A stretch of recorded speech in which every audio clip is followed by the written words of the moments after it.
When we were younger, we used to sit on the grass among the flowers. We just let the days pass by. People would tell us to get a grip of ourselves and get a job. We didn't care what we were told, 'cause when we were younger, we used to sit on the grass and go, damn, I don't wanna grow old. I wish I could turn back time. Stay up all night singing songs on the terrace. We didn't mind sitting out in the cold. It wasn't possible to make us embarrassed. We were free. Do you remember stealing smokes from your parents? Sometimes we got a bit out of control. When they found out we ran from home just to scare them, we were free. When we were 17.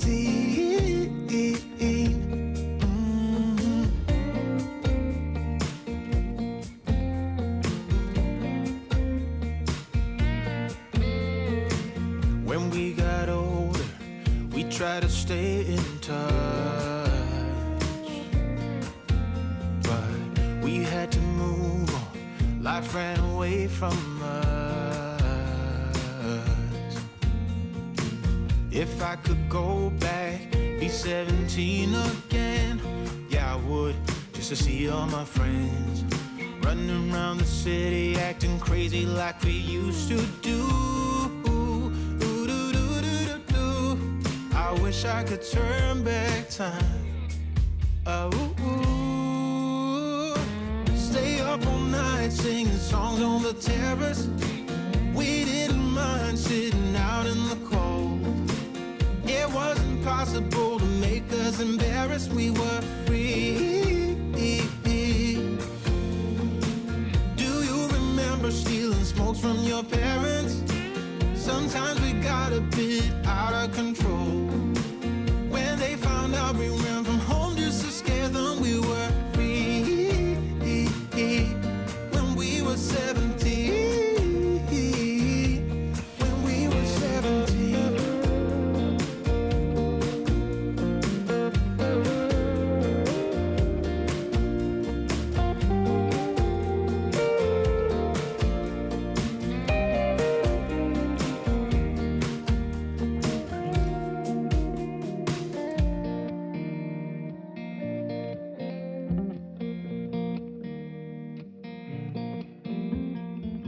When we were younger, we used to sit on the grass and go, damn, I don't wanna grow old.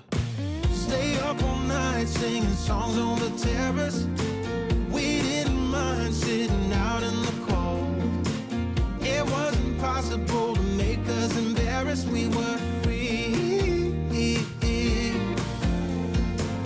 Do you remember stealing smokes from your parents?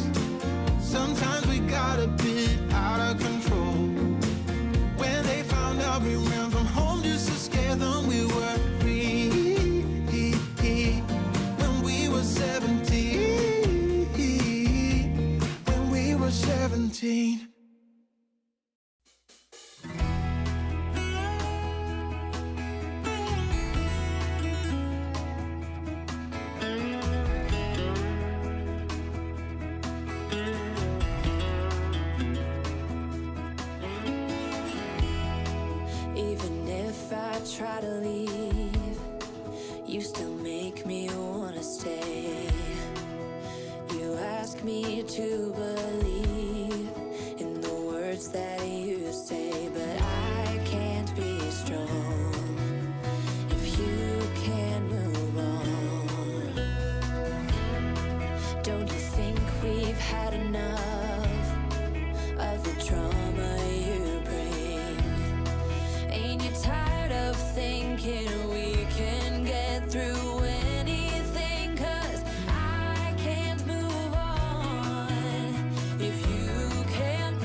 you say you wanna change, but lately things have been the same.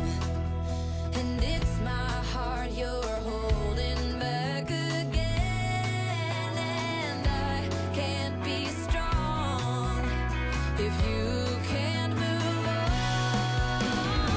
Every time I hear you say my name, it always feels the same. 'Cause I've loved you for a lifetime.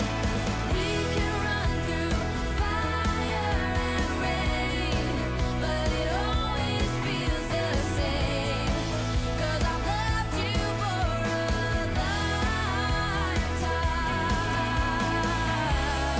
lifetime. Now is the time for you to leave the past behind.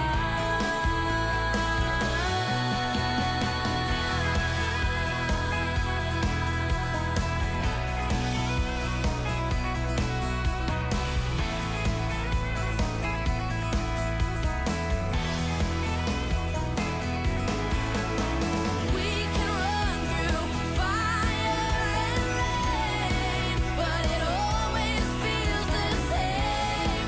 'Cause I've loved you for a lifetime. When I hear you say my name, it always feels the same. 'Cause I've loved you for a lifetime.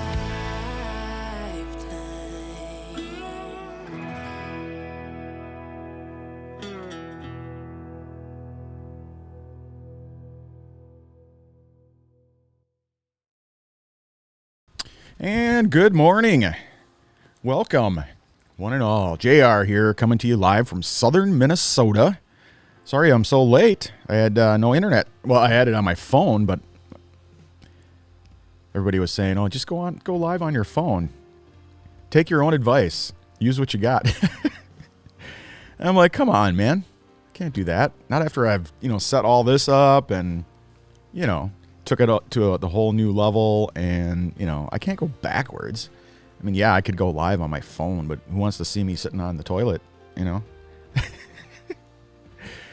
Oh my God, man. Anyway, I complained about it, and they said, yeah, we're working on it. It's just a little outage in your area, and they said about 10:30 or so. Nope. Then they said 11:15. Nope. And then finally at 11:30 it kicked on, and then I had to get everything ready and get set up and blah, blah, blah. And, yeah, so here we are. So happy Saturday to you. It's still morning, right? Yeah, it's 11:53 a.m. here in Central Time, so it's still morning. Pops was out and about, grocery shopping, doing everything. Then he brought home some caribou for me, even though I was, sucking down the death wish to wake me up. I only got like 3 hours of sleep. So, man, I can barely keep my eyes open. So I'm, double fisting it today. And right before I went on live, he texted me saying, hey, got some coffee for you. It's like, well, dude, I'm drinking coffee. All right. I'm not going to say no. So, got the death wish in one hand and the mint condition mocha from Caribou in the other. Which way am I looking here? There we go. Cheers.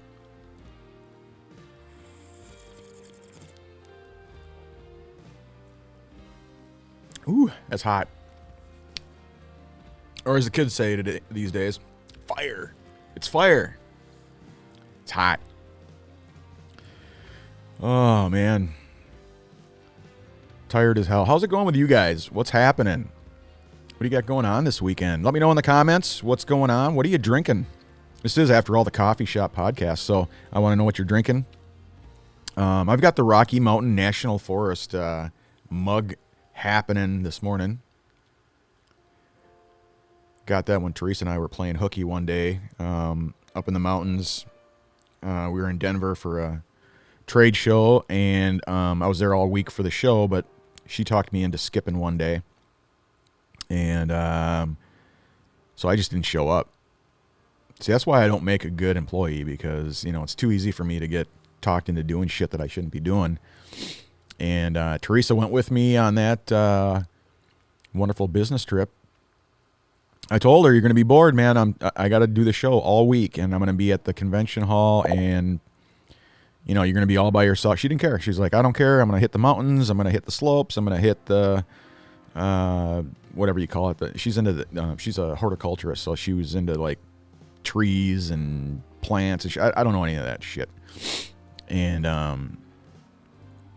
I should know everything about it, but I don't. I paid for her college because when we met and we got married, I had a ton of money because I was working at the Mayo Clinic. I was single, had no bills, and I just stuffed everything in the bank. And then when Teresa and I got married years later, she wanted to go back and get her 4-year degree because she had a 2-year degree, and Mayo said to all their employees, every employee has to have a 4-year degree all the way down. I mean, they don't care if you're at the top of the list or all the way down at the bottom, sweeping, taking out garbage, whatever. Everybody has to have a 4-year degree, period. Even though she had been there for 10 years. And so she told me about it, and she was all pissed off. Obviously, I mean, she headed up transcription services. She managed, 20-some people there. And now she had to go back and get her 4-year degree. And I just told her, hey, if you're going to go back to school and get a 4-year degree, don't do what you want to do. Don't do what Mayo wants you to do, because they won't even guarantee your job back. And for how much? I mean, so I just said, if you're going to go back to college and get a 4-year degree, then do what you want to do. And she wanted to be, her dream was to be a horticulturist. So I said, great, go get a 4-year degree in horticulture and do your own thing. And so that's what we did. No student loans, just paid for it in cash. And then I was broke. I was broke after that. And then on top of it all, she didn't even go. She did get into her field temporarily for like maybe a year. After that, she was no longer in horticulture. And yeah. And then she was all about the gifts and crafts, and she's a jewelry designer. So that's her true passion. That's what she ended up doing. So for the last, whatever it is, 20, 25 years, that's all she's been a jewelry designer. And which is great because she's disabled, and I mean now, she wasn't then, but she's disabled now, can't work, and so all she does is design jewelry, and she does all this. She's just phenomenal. She is just a kick-ass artist. We're getting things set up on Etsy, and she's going to be able to sell her stuff, and yeah, it's going to be phenomenal. But anyway, circling all the way back from my story. I told her she's going to be bored, and she just wanted to go check out the, trees and bushes and flowers and all that stuff. And then came this Wednesday, middle of the week, and she talked me into just taking a day off, skipping. And I'm like, I can't do that. I'm running the whole show, and, we have a booth, we have all this stuff, and she's like, yeah, but you're doing it all week. So, why can't you just leave the booth, sit where it's at, and then go back tomorrow morning? And I'm like, oh, God, gee, and I'm tired, and I didn't want to go, and then she juiced me up with some coffee, and who's going to say no to that, So I said, all right, well, what do you want to do?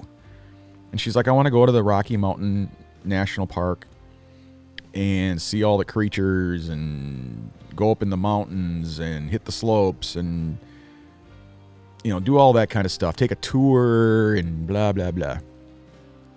So I'm like, as long as I don't have to drive and as long as I don't have to do anything, then fine, I'll do it. And so she talked me into it, and she said she had everything figured out. She had this big tourist thing, like tour on a bus where they take you all through the national forest, and you get to see all the animals, and then they take you all the way up on top of the mountain, and then you get to hit the slopes. It's like 70 degrees, but it's snow, and it was phenomenal. It was just awesome. So naturally I hit a couple of the coffee shops, and I saw they had a couple of those mugs, and I saw the moose mug for the Rocky Mountain National Park, so I picked up a couple of these, and yeah, It's a good time. Good time was had by all. So, anyway, I don't know why the hell I'm talking about that stuff. But anyway, how's it going? Welcome to the JR's Coffee Shop Podcast. Typically, I would just have this in the coffee shop group, but Facebook is having problems with the groups once again. And so I just open it up. Just do it across the board. Except for I couldn't get LinkedIn going. I don't know what the deal is there. And, of course, Instagram doesn't allow you to do multi-streaming, so screw them. Even though I've got 800 followers now on there, and everyone is asking me, dude, what the hell? Why can't you do your podcast on Instagram? Well, bitch at them. They won't let me do it. So they're like, you either broadcast live on our platform only, or you don't do it at all. So, all right, fine. I won't do it at all then. I guess because everybody else lets me do it, whether it's Twitch or LinkedIn or Facebook or YouTube or whatever. They all let me do it. So I don't know what the deal is with Instagram. They're just whatever. Not going to do it. So I just told them, I said, hey, just, boot it over to Facebook. Facebook owns Instagram, for God's sakes. So what's the deal? Whatever. And so welcome. This is the JR's Coffee Shop Podcast. I do it Saturday mornings. I hope to, oh, there goes my camera. Oh, yeah, it's 12 o'clock, so every 30 minutes it shuts off. Hold on a second. All right, sorry about that. I try to do it on Saturday mornings at 10 a.m., and that's happened like a whole whopping 4 or 5 times, and the rest of the time it's, 10:15, 10:30. I think I made it on, was it on time? Was I on time last week? I don't remember now. And then today, at whatever it was, 9:45, whatever it was, the internet went out and didn't come back on until just a little bit ago. So it's always something, it's always something. But anyway, so welcome. Hope you're having a phenomenal start to the weekend. I don't know if you caught the show, or is it a show? I don't know if you caught my live stream. That's what it's called. Last night or not, I was on forever. I think I sat there for like 2 hours talking nothing but cancer, which is fine. I don't have a problem with that. And I was answering questions, and it's always good to be informative and let people know, not only my story, but every aspect of, being a cancer patient, to being a caregiver, to being, whatever, any value you can bring to other people, it's worth it, because like I said, if it helps just one person, fight on, or choose to fight on, or get through, a hard time, whatever, it's worth it, And I had a lot of viewers, I think it was 43. And I'm thinking to myself the whole time, oh, these people are just going to hop off. It's like, who cares? Nobody wants to hear this. Well, apparently a lot of people did want to hear it. So, okay, that's cool. I just didn't, I didn't think anybody would be interested. So, but apparently they were. So it was cool. I did that for about 2 hours and realized that it had been 2 hours, took a break. When I came back, like out of the, 19 people who were on Twitch, gone, man. I was down to like 2 people left because they just weren't going to hang around. Just like, forget this. He's taking a coffee break and making a pit stop. We're out of here. But I inched so much closer to my goal, which is 50 followers on Twitch. That's my magic goal for January, is to hit 50 followers. And last night got me up to 48. So I'm just 2 away from hitting that magical number. So if you're on Twitch, consider following me and help me get to that magic number. I don't know what happens. I mean, I don't know what's so magical about it, but it's cool. It's a cool number, right? 50. So that's my goal. I want to hit my goal. So the goal is 50. You can see that right above me here. My January follower goal is 50.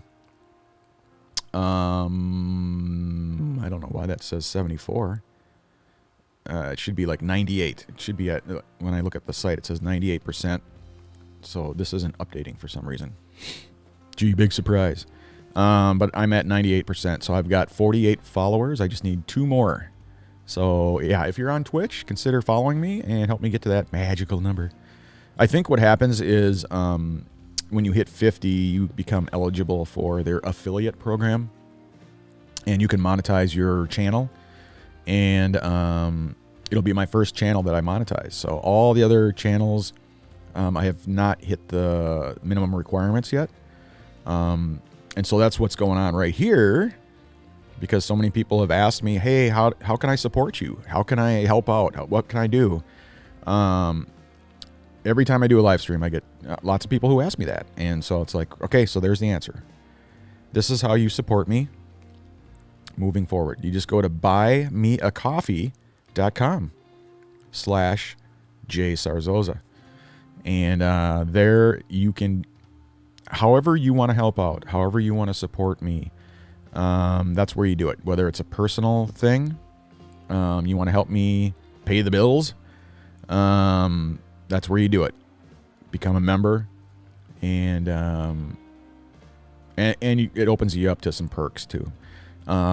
If you want to support my battle against cancer, you can do it there as well. You can just buy me a coffee. You can buy me a single coffee, 3 coffees, 5 coffees, 10, whatever you want to do. It's $5. You know, you can't beat that, right? $5. You're not going to get a better deal than that. I've looked at all the other streamers, and they're all charging, $19.99 and all these ridiculous prices. And I'm like, no, screw that. $5. If you want to support me, $5. If you want to become a member, $9. That's it. It's cheap. And so that's personal. That's cancer. And then business, you can also support me there as well. You can sign up if you are a small business owner, and you need some help, whether it's brick and mortar or whether you have an online business. And if there's something you're struggling with, I can help you out. I've got over 25 years experience. I've owned 3 IT companies before. And, I can help you, whether it's, accounting and finance, operational efficiencies, sales and marketing, technology, whatever it is that you're struggling with, I can help you out. And that's where I can't, I'm no longer working full time. When I was diagnosed with stage 4 colorectal cancer, I talked to the guys at Central Coast, and I said, look, I can't commit. Obviously they need a commitment from everybody, not just me, but I can't commit to working full time and battle cancer at the same time. And they were totally cool with it. They're totally understandable. I mean, they're like, what are they going to say? I mean, yeah, they're just, they supported me from day one, and they've been really cool about it. And they're like, yeah, we get it. If you can't work full time, you can't work full time. So my role changed there, and now I'm just a consultant / contractor. They'll pull me in when needed. If it's a billable project or whatever with a client, they'll bring me in, whether it's project management, whether it's just setting up back-end stuff with Office 365, whether it's whatever it is. They can pull me in, and I'll help out. So I'm doing the business consulting thing, not just for them, but now for other clients as well. So when you go to this, buymeacoffee.com/JSarzosa, you can also set up a time for you and me, as if you're a small business owner, time to go over whatever it is that you're struggling with your small business, and I can help out. So, and I've already had a number of people sign up already, and I've only had this for like 6 days. But people have signed up already. A couple of people had some online businesses that they need help with. And so you can set up everything. You go in there, you set up a session. It's directly connected to the Exchange server, which is my email, my Outlook calendar. And you can schedule a session. And then it sets up a Zoom link. And then all of the consulting stuff is done remotely through Zoom. And so it sends you a link and a confirmation email and all that stuff. So everything happens right here. So yeah, you can support me there, become a member. You can support my whatever you want to call it, my battle against cancer by just simply buying me a coffee. $5. That's all it is. You can buy me a coffee, and I'll love you forever. And on the business side, you can set up a business session. So everything, personal, cancer, and business, all in one spot. And the reason that I did it this way was because I had not yet hit the minimum requirements to monetize my channels, whether it was LinkedIn, whether it was Instagram, whether it was Facebook, whether it was YouTube, whether it was Twitch. They all have their, minimum requirements. And so the closest I hit Instagram, so I'm over 800 on Instagram. And on Twitch, they require 50 up here. Right up there, 50. And I'm at 48. So I'm this close. But in the meantime, I needed a way to monetize the channels outside of the platform on my own without their, without their help. So that's how you do it. So there you go. There you have it. What do we got going on here? The snow is on its way. That's what I heard. I heard we're supposed to get, well, at least down here where I'm at, 3 to 6 inches of snow. Oh my God. That just means that I need to turn on the snow, right? So what did I do with it? There we go. So yeah, we're supposed to get 3 to 6 inches of snow. Boo. I agree. It's Saturday. It's coffee time, man. Death Wish is here. What? Well, I've got Death Wish here, and I got Caribou over here. So here, let me hop over to the coffee shop group because I'm not prepared or anything. Coffee shop group.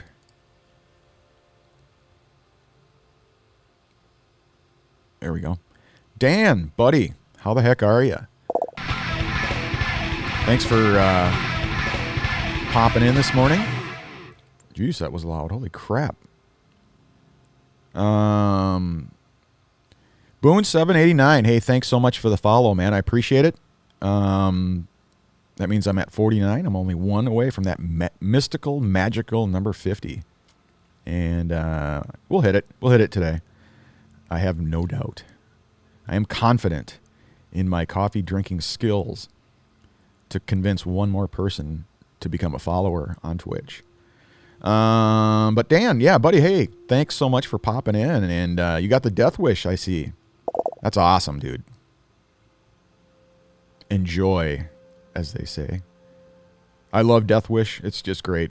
I drink all kinds of coffee, but yeah, Death Wish is right up there at my top 5 favorite. Let me know what your favorites are. What is your coffee of choice this morning? What is your blend of choice? And if you're in the coffee shop group and you're drinking out of a kick-ass, cool-looking mug, throw up a picture. If you're a member, you can toss memes in there. You can do all kinds of stuff. So if you're a coffee freak like me and most people, become a member, sign up, come hang out with us. At some point, I'm going to do just the coffee shop group for the live stream for the coffee shop podcast. But because they're having all kinds of problems with the groups, I've just been doing a multi-stream across all the platforms. So I get tons of viewers that way, but it's supposed to be just in the coffee shop group, but whatever. That's cool. Let's see. What do we got going on here?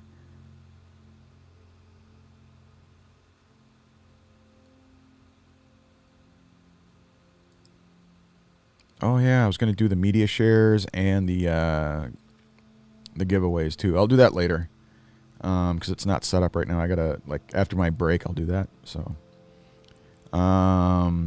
Johnny, how you doing, buddy? Great to see you, man. Good to see and hear about your podcast. I'll check back after my phone call. Yeah, come on back and hang out. Great to see you, man. Some of you, especially last night and today, I've seen a lot of people on the Facebook side of the world that I haven't seen or talked to in years. So it's awesome. Awesome to see you guys again. No problem. Yeah, see, there's the Facebook groups issue is if you're in the coffee shop group and you post something, it because of the security issues or whatever, it just comes across as Facebook user. So, but you guys know that I've been having problems with that for a month and a half. You know, it's just ridiculous. They can't fix this issue. So, anyway, cheers.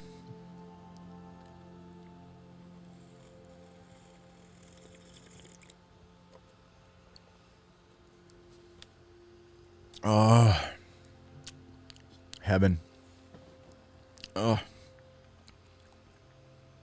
Good stuff, man. Holy shit. What about it? Oh, AC/DC. Yeah, this is a tour shirt from the UK. So it's for those about to rock tour. I think it was what 1989, 88. For those about to rock. And then on the back, it's got all the concert dates and all the locations and stuff. And yeah, it's a cool shirt.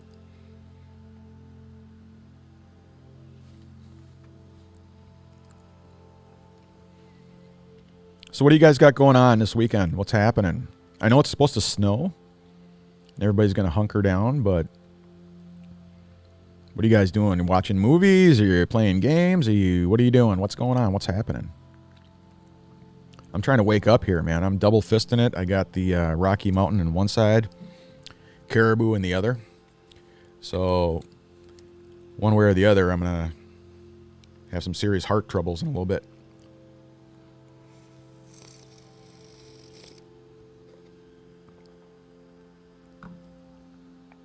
Oh, my God. That's so good. Anyway.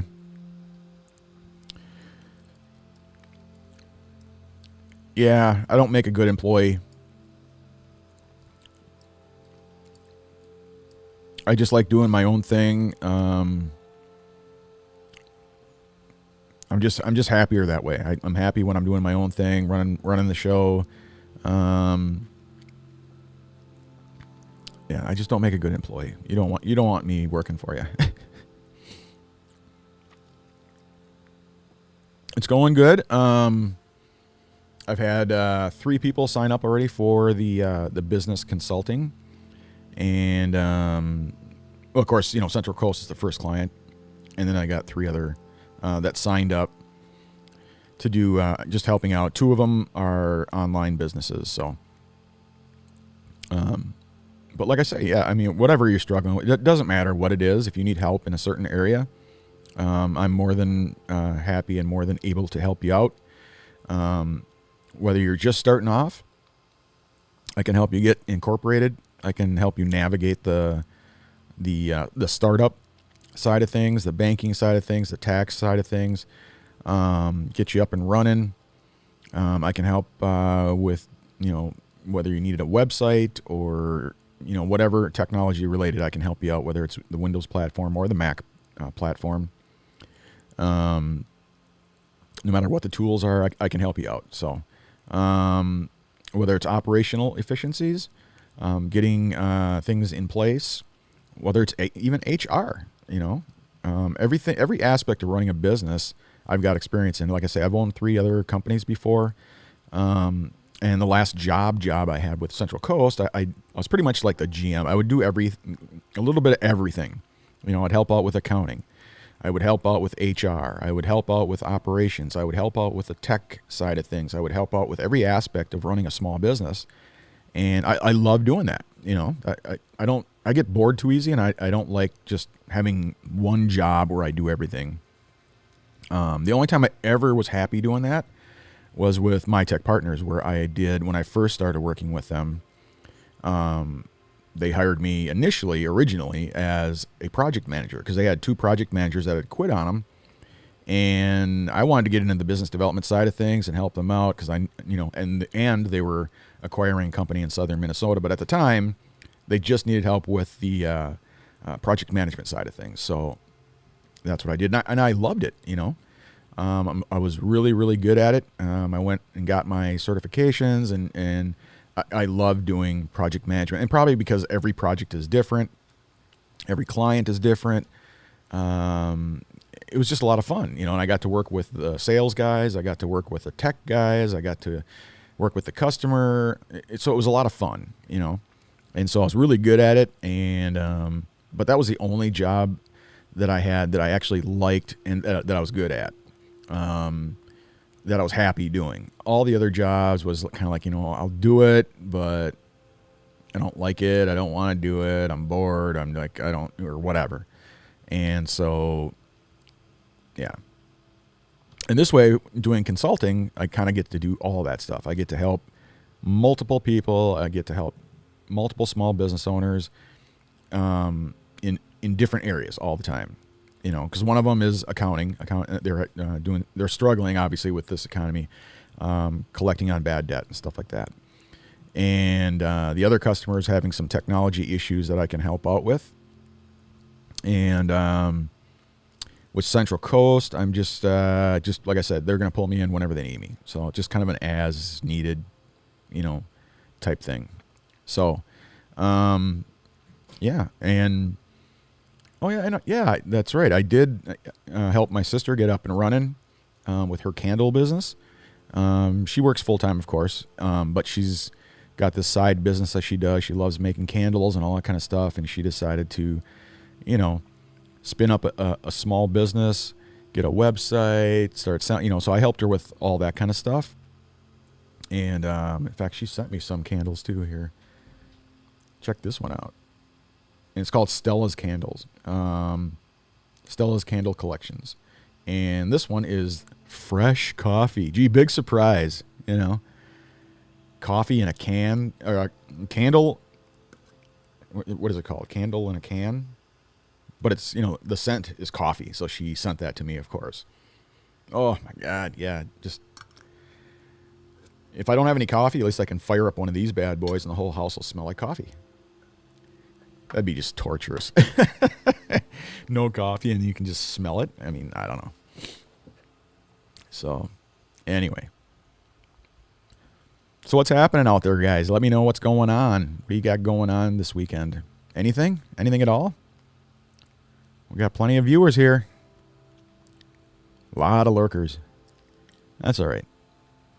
Lurkers will eventually become followers, will become subscribers, will become good, close, personal friends of mine. So that's okay.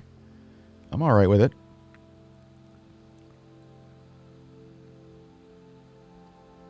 What is... Oh, okay.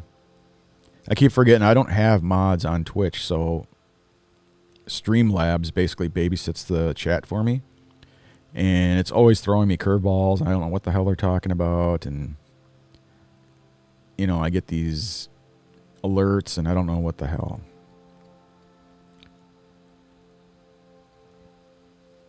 I think, yeah, if I got to like 100 followers, then maybe, I don't know.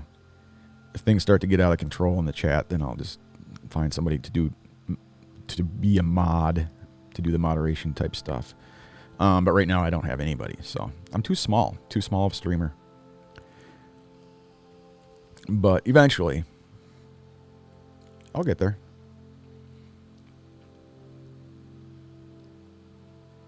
What's not working? The site isn't? Let me pull it up here. Ba-da-da-da-da-da.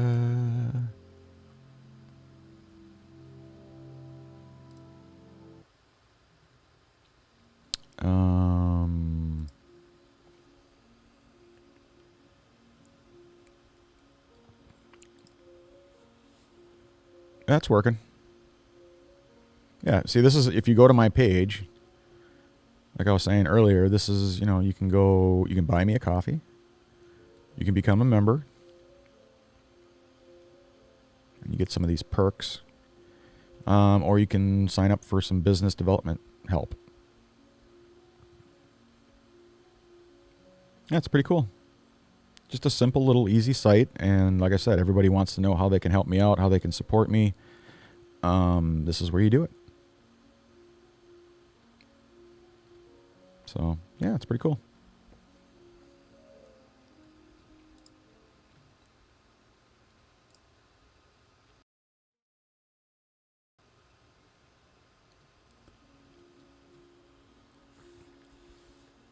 Uh-oh. Snow stopped working.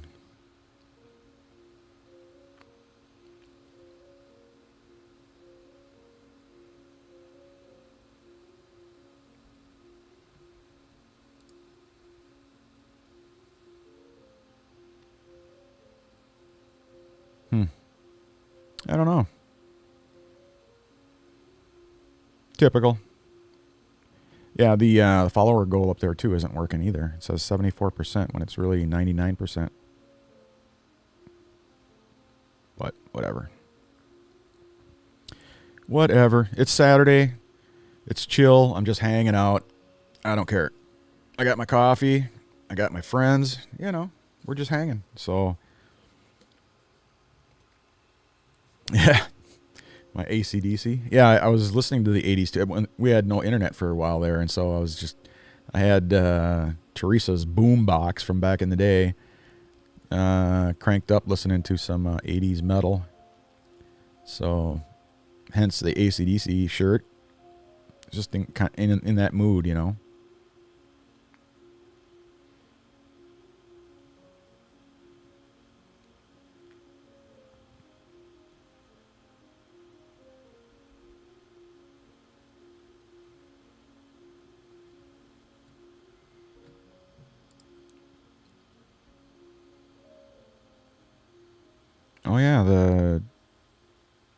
Oh yeah, the chat area got reset.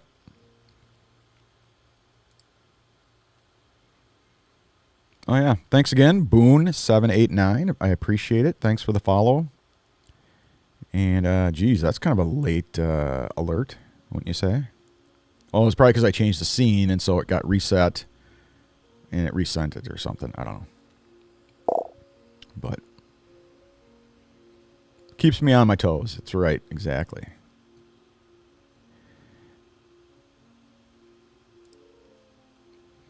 Have I checked out the new AC? No, I haven't. The new AC/DC. A lot of the 80s metal bands are putting out new albums this year. So we got, what was it? Judas Priest.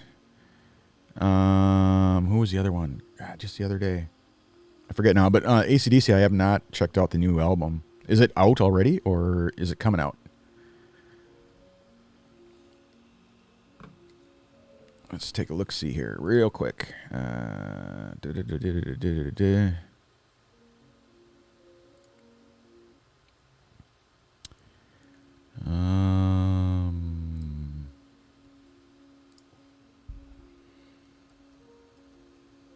AC/DC new album.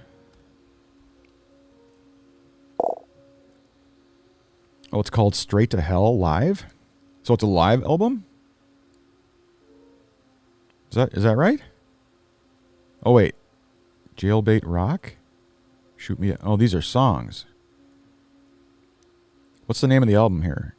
Is it this one here? AC/DC Realize? That's the video. So they got a new video out too.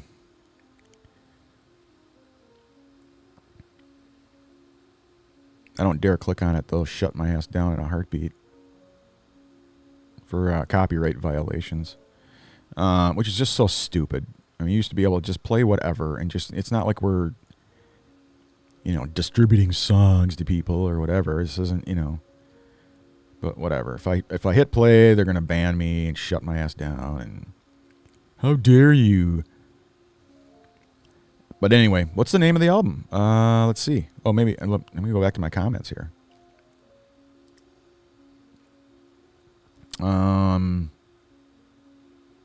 Oh, it's out already. What's the name of it? Am I not seeing it right?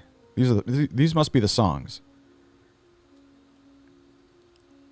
Straight to Hell, Jailbait Rock, Shoot Me Down, Sinners Not Saints, DMT, Live, Bad Boys for Life, All Hail Rock and Roll, Power Up, FM. That must be the songs.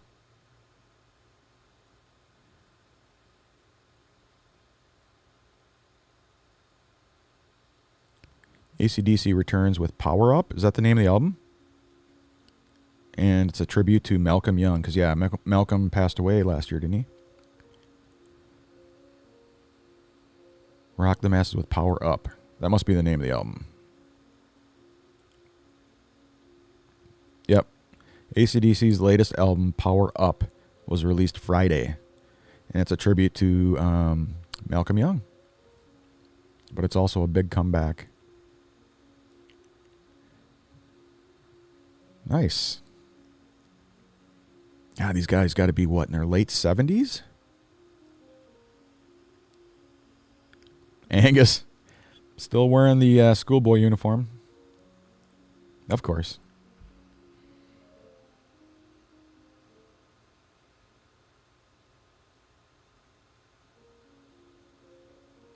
Yeah, very cool. Definitely have to check it out. I wish I could play this. I probably should. Through the Mists of Time, the official video. On this new album, a lot of these riffs are things that Malcolm came up with, or that you guys came up with together.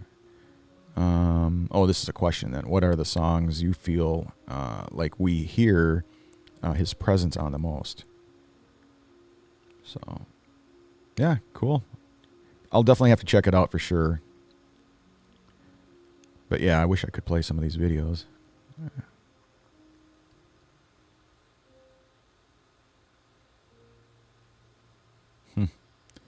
Very cool. Very, very cool. Oh, my damn camera. Has it been another 30 minutes already? Good God, man. I didn't think we'd been on for an hour already. All right, well, hold on a second.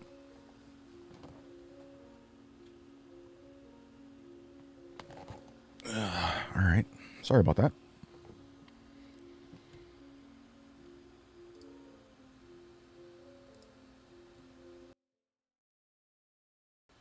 All right.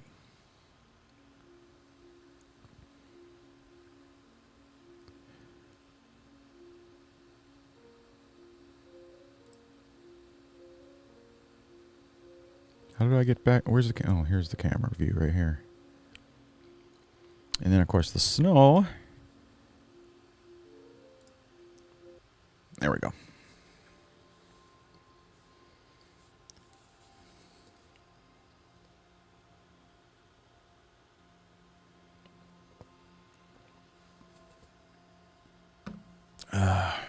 Heaven. But yeah, AC/DC, man. If they're going to do a tour, which I doubt, but if they do, absolutely for sure, I want to go see it. So I've seen them once before. For those about to rock tour. And it was an awesome concert.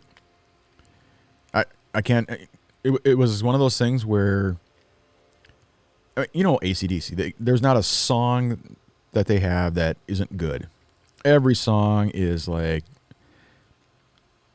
And the bad thing about that is at the concert, I was on the main floor, and I think I was row like 25 or something like that.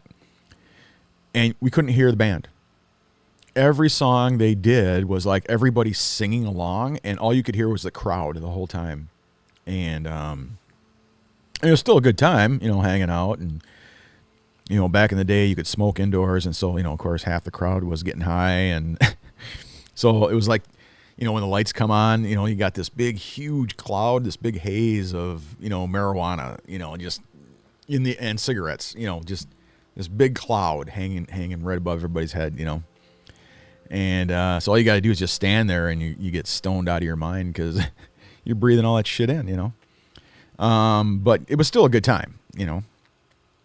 We got, you know, tipsy, you know, a little drunkish out in the parking lot, as you do, you know, before going in. And then you go in, and, you know, I was expecting to hear it was just like I could barely hear the band at all, you know, 'cause all I could hear was the crowd singing along every song, you know, whether it was, you know, Back in Black or even the Bon Scott days, that stuff. They did a lot of Bon Scott songs because it hadn't been too long, you know, since he had passed away. And when they got Brian Johnson right away and they came out with Back in Black, of course, that was their biggest album ever. And so for those about to rock, you know, the tour, they played a lot of, you know, the old stuff. You know, they still did a lot of Bon Scott songs, and so it was kind of cool. But Love the Cannons. Love the Cannons. And they did that at the end. It was for those about to rock. We Salute You. They did it at the very end. I think it was their second or third encore. They came out and they had the big cannons, and I don't even remember who opened for them. If it was Twisted Sister or some. Trying to remember now. I had gone to so many concerts in the 80s. Oh my God, man. I still have all my concert tickets too. I got, probably 100 and some concert tickets. I saved every one of them. I just throw them in a shoebox and, all through the 80s. And I got this big stack, this big pile of concert tickets, Most memorable? I'd probably Iron Maiden and Twisted Sister. Iron Maiden because it was the Peace of Mind tour. And one of my most favorite Iron Maiden albums. And huge fan of Killers. I love the original one too, the self-titled, Iron Maiden. But Killers and Peace of Mind. And they had Twisted Sister open up for them, and that was at the was it at the Civic Center or Met Center? I think it was at the Met Center, where the North Stars would play. And it was just real memorable because of how they had it, the stage set up, and then they had Eddie come out, and then they had the big, plane and all that kind of stuff, and then they had the pyro stuff and everything, and of course Twisted Sister opened up for them. And Dee Snider is just out of his mind insane, which is great, And they had a bunch of awesome songs too. And he just went on this like 15-minute rant about Michael Jackson, and he had this Michael Jackson doll. It was just goofy, man. It was just really weird. He's just insane, man. But he's a huge guy. Holy crap. Like, I don't know what the hell, 6'7", 300 pounds. I mean, the guy is just ginormous, And, of course, his hair, and, all the clown makeup and all that shit. It was great. It was a great show. It was very entertaining. But, yeah, probably Motley Crue, trying to think, was it, I went to each one of them. So I would say for Motley Crue, probably Girls, Girls, Girls, or Dr. Feelgood tour. Probably Dr. Feelgood tour was the best one. Because the Girls, Girls, Girls one, they were so drunk they could barely play. It wasn't really entertaining. They were just kind of falling all over themselves and, but Dr. Feelgood tour was really good. That was a really good show.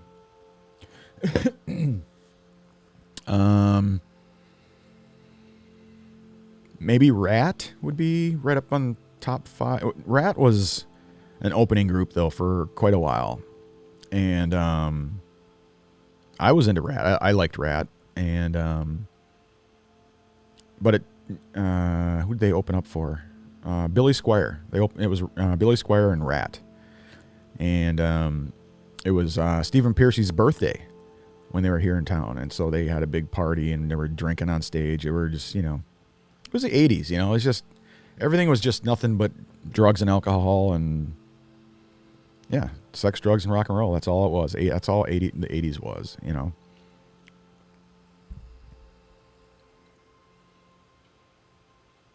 But yeah, that'd probably be my top 5, I'm guessing. AC/DC, Judas Priest, of course. I went to every Priest concert. Trying to remember who opened up for him. Great White. I think it was Great White. And what was that? I think that was a Turbo too. God, I hated that album. To make the switch. I mean, I know, I get it. Bands are always trying to come up with a different sound or experiment. And it's like, just stick to what you're good at. Deliver a product that your customers, because we're not just fans, we're also customers. Stick to what you're good at and what people want. You know, this whole artist, I get it, they're an artist. But this whole thing about, you know, experimenting, it's like, you know, you want to experiment, do it at home. Do it somewhere else, you know, or whatever. Start up another little band on the side and monkey around, tinker. No, they can't do that. They're not smart enough to do that. So, you know, I mean, come on. Judas Priest comes out with Turbo, which is this experimental, you know, keyboards and synthesizers, and it's like, come on, man. You know, as a kid in the 80s, you know, who's investing his hard-earned part-time job money, buying concert tickets, buying your stupid merch, doing all that shit, and you're going to come out with something like that, you know. Come on, you know. But yeah, I gave up on them in 1990. And then, of course, they came out with some just astronomical kick-ass albums. And, of course, I didn't know about it until, like, early 2000s because I had given up on them in the 90s. And so when I finally went back and listened to some of that stuff, it was like, holy shit, man. Just insane. But, yeah, Judas Priest, AC/DC, Iron Maiden, Rat, of course, Motley Crue, you know. Sammy Hagar was good, yep.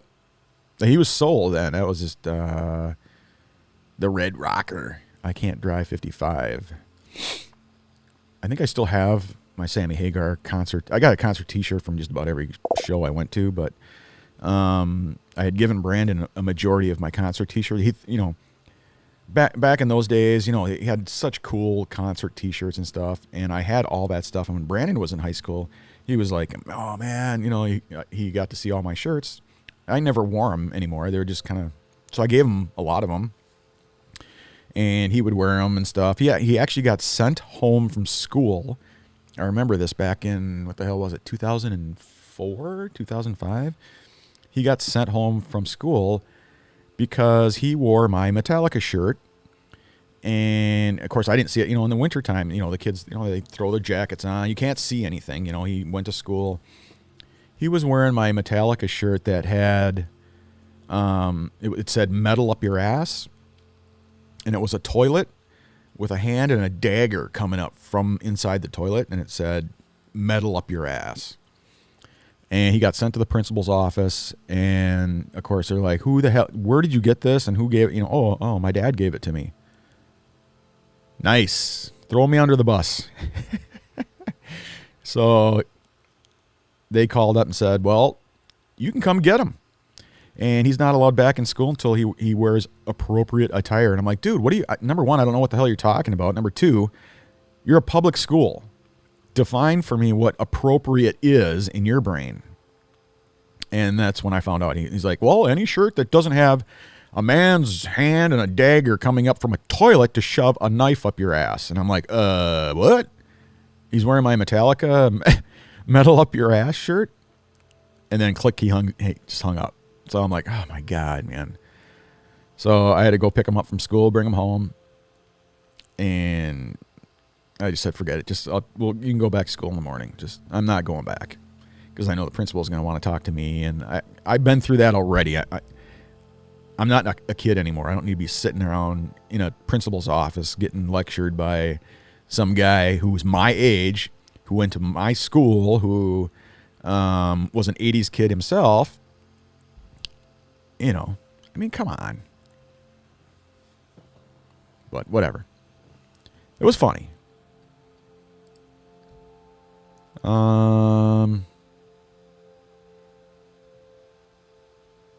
They had Axl Rose as a singer last year. Oh, you're talking about AC/DC? Yeah, whose brilliant idea was that? You know, I mean, I have heard from some people that said, "Oh yeah, it was awesome, Axl Rose as a singer of AC/DC." I'm like, come on. Again, stick to what you're good. Get back with the whole appetite for destruction kind of sound. Not with AC/DC, with your own damn band. And I don't know, I'm just old school that way. I wouldn't want to see him as a lead singer for AC/DC. But what did you think? Was he any good? Like I said, I've heard from a couple other people that, yeah, he was pretty good. Not too bad. But I have not checked him out like on YouTube or anything to see if it was any good or not. But I never thought that Axl Rose was that great of a singer when it came to live music. So just not a big fan, you know. I mean, I like Guns N' Roses. I like the studio albums. I have yet to see any live stuff that was any good. So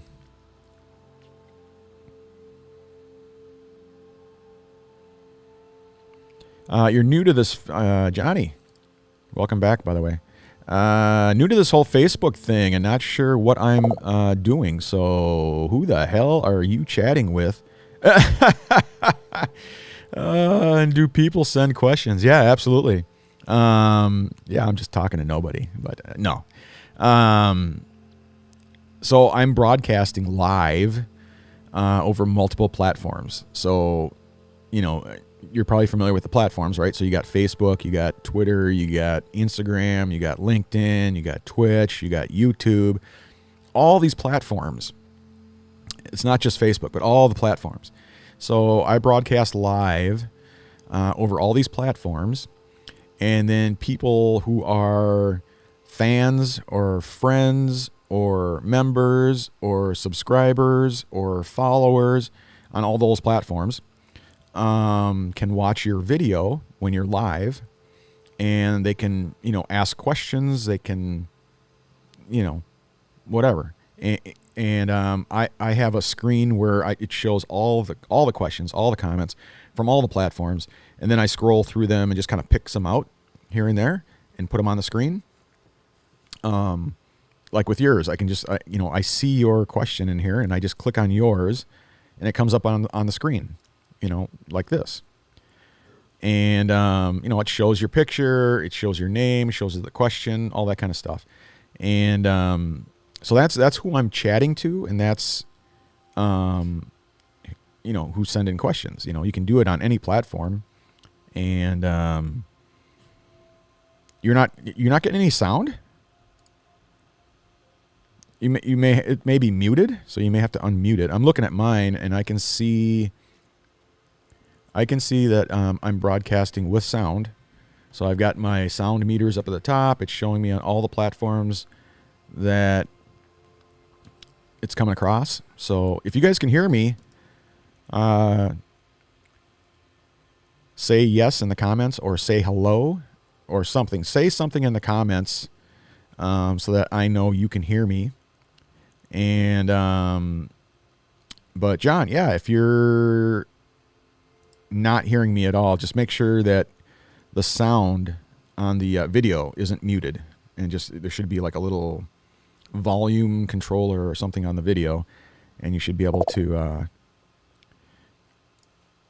yeah, other people can hear me. So yeah, it's either that, or maybe your speakers aren't on or something. Check each one of your volume things, whether it's hardware or software related, or on the video itself.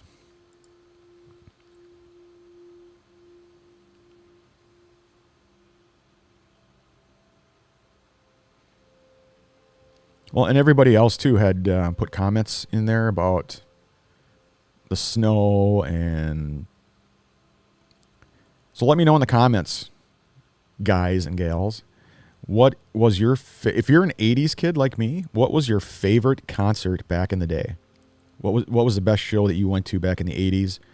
And then as far as studio albums go, what was your favorite 80s band or studio album that you liked the best back in the 80s? Let me know.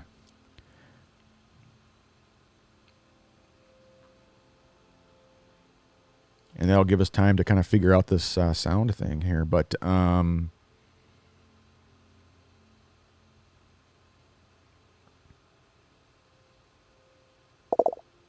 sitting here talking to Johnny when he says he doesn't have sound, and I'm trying to tell him how to fix it. Yeah, exactly.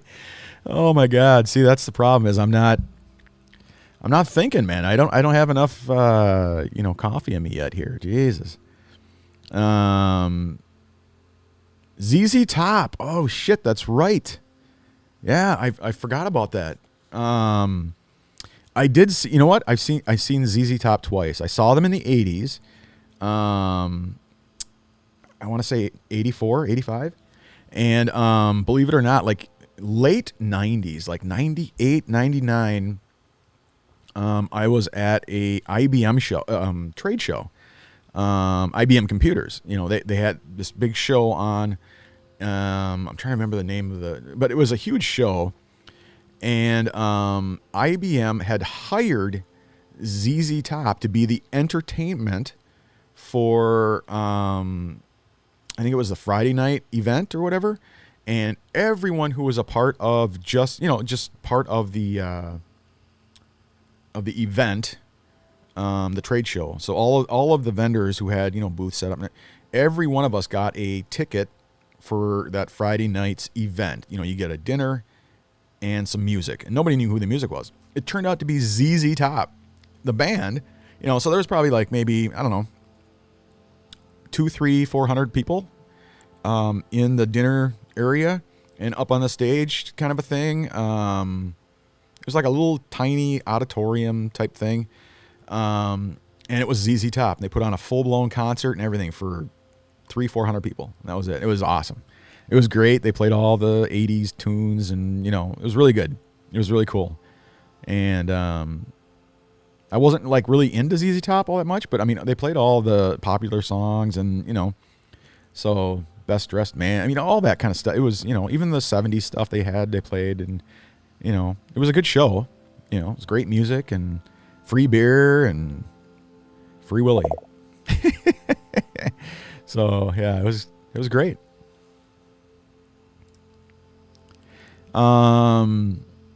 As you may remember, I was never the brightest bulb on the tree. Hey, I'm right there with you, dude.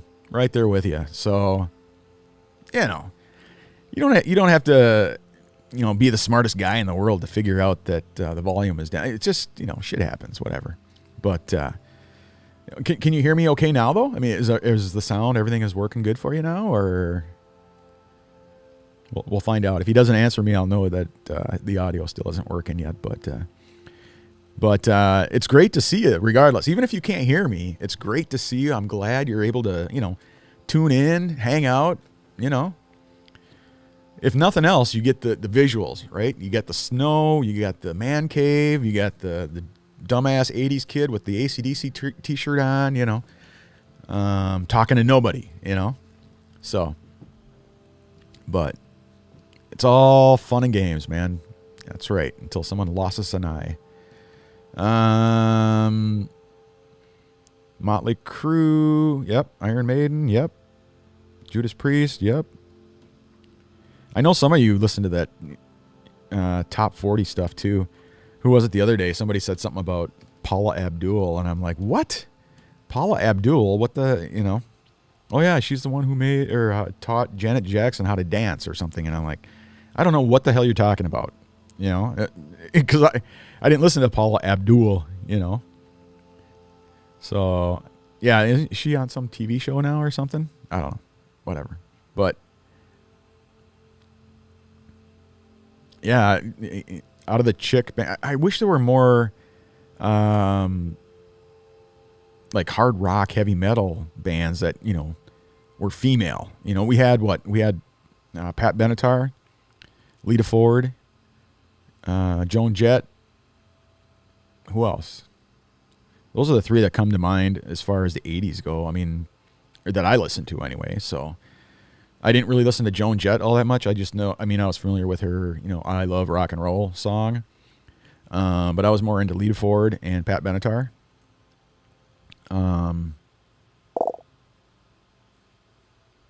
Masked Dancer. Who's Masked Dancer? Is that from the 80s? I don't know.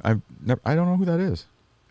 But there's a number of bands that I didn't get into that a lot of my friends were into. Like Rush was one of them, right? So just recently I started listening to some Rush because Neil Peart, the drummer, passed away. And so, I was familiar with Tom Sawyer, stuff like that. Just the top, whatever you hear on the radio kind of thing.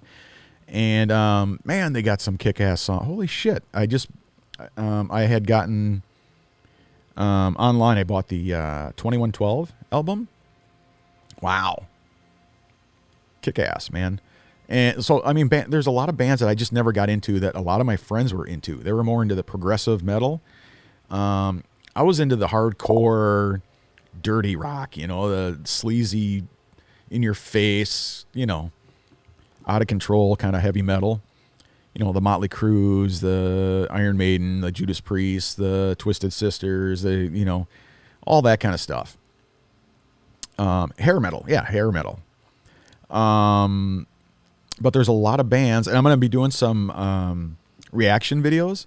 So make sure you check out my YouTube channel. And in my YouTube channel, there should be a link to my reaction video channel.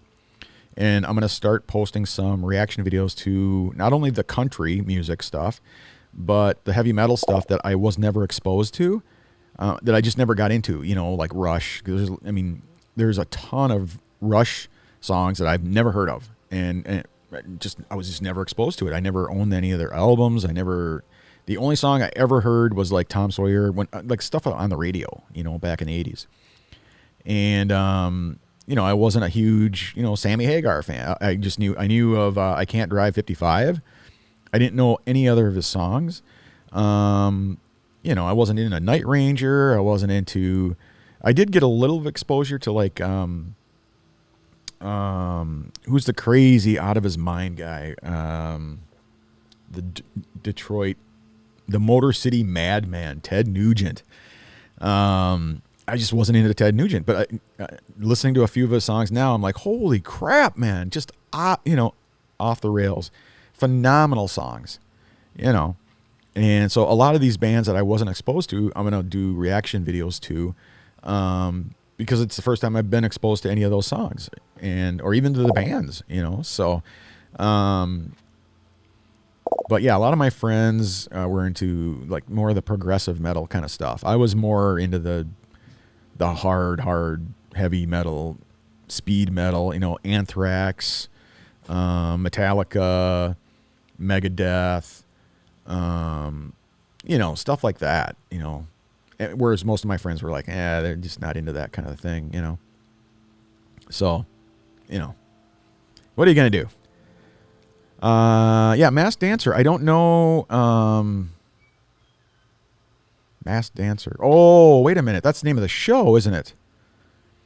That's the show that's the show that Paula Abdul is on. Okay, I got you. And that's where they have to figure out who the dancer is or something like that. Yeah, I don't know. Izzy. Yeah, it's another, I wasn't exposed to any of that stuff. Who was the other one? Not Ozzy. I was into Ozzy and Black Sabbath, but Black Sabbath with Dio.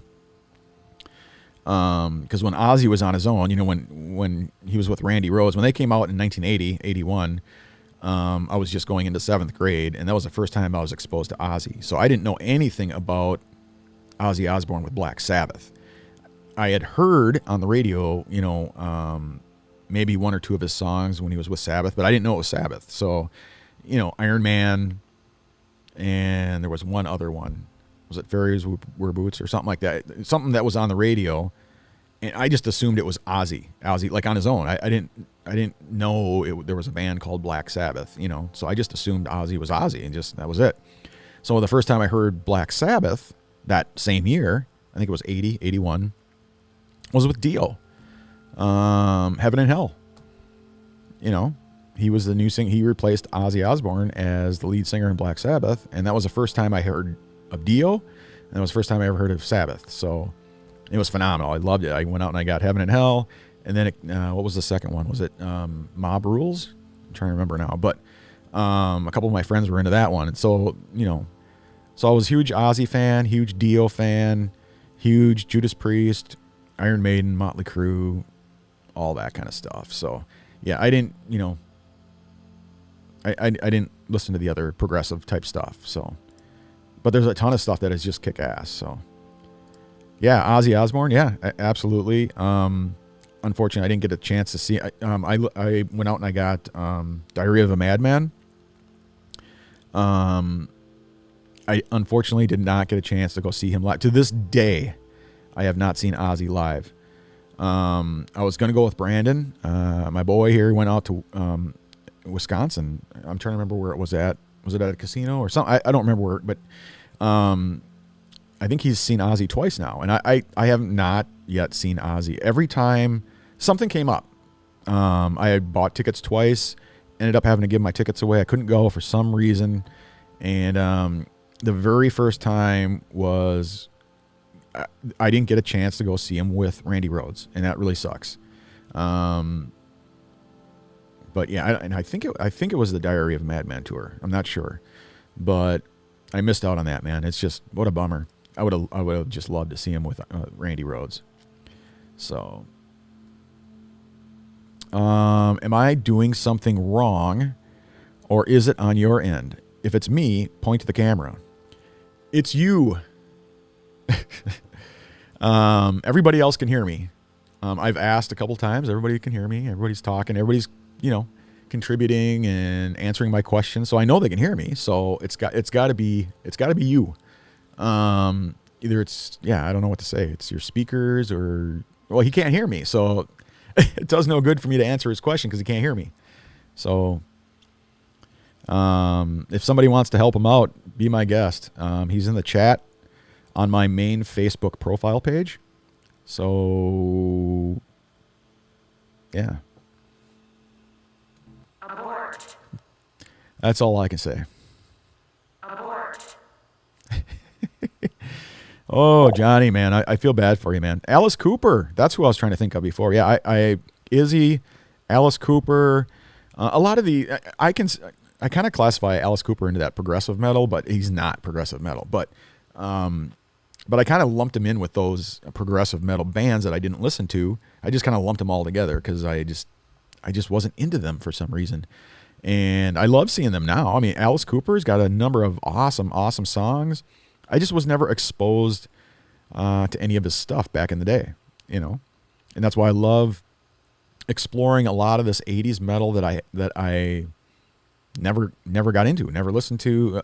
There's so many bands. There's just so much metal that I have yet to, hear or see or whatever. Because back in the day, it not only, at least the popular ones anyway, not only did they come out with awesome songs, but a lot of times a company, like they had a music video. So I can go back into YouTube and see the video from back in the 80s, or at least in the 90s when they had MTV and everything, So, it's kind of cool to go back and check all these bands out that I didn't get a chance to check out back in the day. So, but yeah, Ozzy for sure. Alice Cooper. Hey, JR. How's it going, eh? Where's my... Let me get into my browser here real quick. I got to see who... Because a lot of these coffee shop group people, I can't see... I can see their comments. I just can't see who's saying it. Tammy, how you doing? Oh, that was you saying the ZZ Top. They must have audio off. Yeah, like I said, I'm sure he just has his audio turned off, or his speakers are turned off, or something on their end isn't clicking, isn't working. So, but I can't see any of the other comments. Oh, there we go. I got to change. Give me a second here. I don't know why it's doing that. I don't know. It's really weird. Anyway, I can't see who's leaving the comments, but I'm back. Had to log out, and sound came back. Not sure what I missed. Can you start over? Yeah. Oh, my God. Yeah, just start over from scratch. If you could do that, that'd be great. Okay. Yeah, just go all the way back like an hour or so and, catch me up to speed. So, but yeah, no, we're talking about 80s music and a lot of the metal scene, you know, and people were digging the my AC/DC concert shirt from back in the day. For those about to rock, we salute you tour. I want to say 80, I don't know, 86, 87, 80, who knows? The 80s were kind of a blur, you know. I went through it. I survived it. I don't know how I got through it, but yeah, AC/DC. We talked about the different tours and stuff, like the different concerts. Who's your favorite? You know, what was your favorite concert? Who's your favorite studio album? What was your favorite band? I mentioned about the different groups that I listened to. More of that AC/DC, Judas Priest, Iron Maiden, that kind of stuff. But a lot of bands that I didn't listen to, that I wasn't exposed to, the Ted Nugents, the ZZ Top, the Alice Coopers, the Rush, a lot of the progressive metal I wasn't exposed to. A lot of the top 40 metal, the ZZ Tops and the, that kind of stuff I wasn't exposed to. The progressive metal being like Rush and bands like that. I was more into the hair metal, the Motley Crue, Rat, I didn't really listen to Poison or any of that kind of stuff. I mean, if I had some gal with me, then I listened to the chick bands, the Bon Jovis and the Poison and all that kind of stuff, but I listened to the heavier, harder stuff, the Anthrax, Judas Priest, Iron Maiden. But a lot of the stuff I'm getting exposed to now, I love it. The Ted Nugent. I bought Rush 2112. So a lot of the stuff that I missed out on in the 80s, I'm catching up. I'm getting back there and grabbing a bunch of stuff that I wasn't exposed to. They are vinyl. I forgot about that. It's right behind me.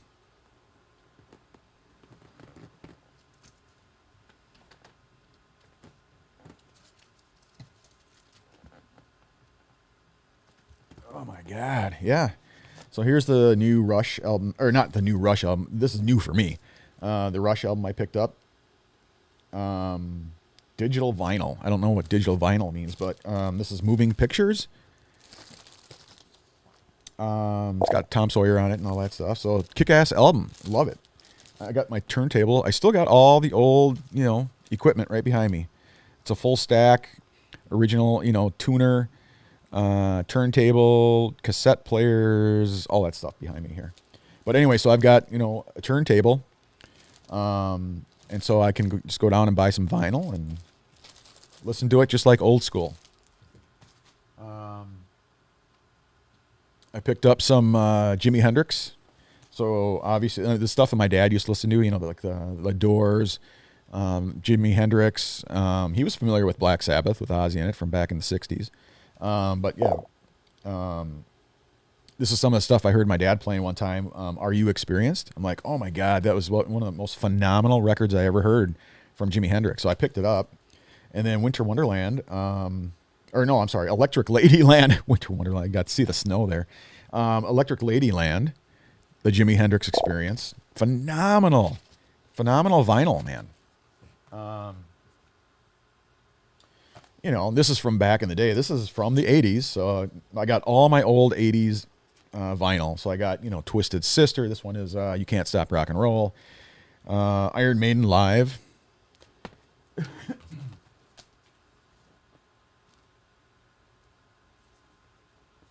Oh, yeah. My favorite Iron Maiden album of all time. Peace of Mind. Best. I mean, they got such kick-ass albums, but this is my favorite. To this day, it's still my favorite.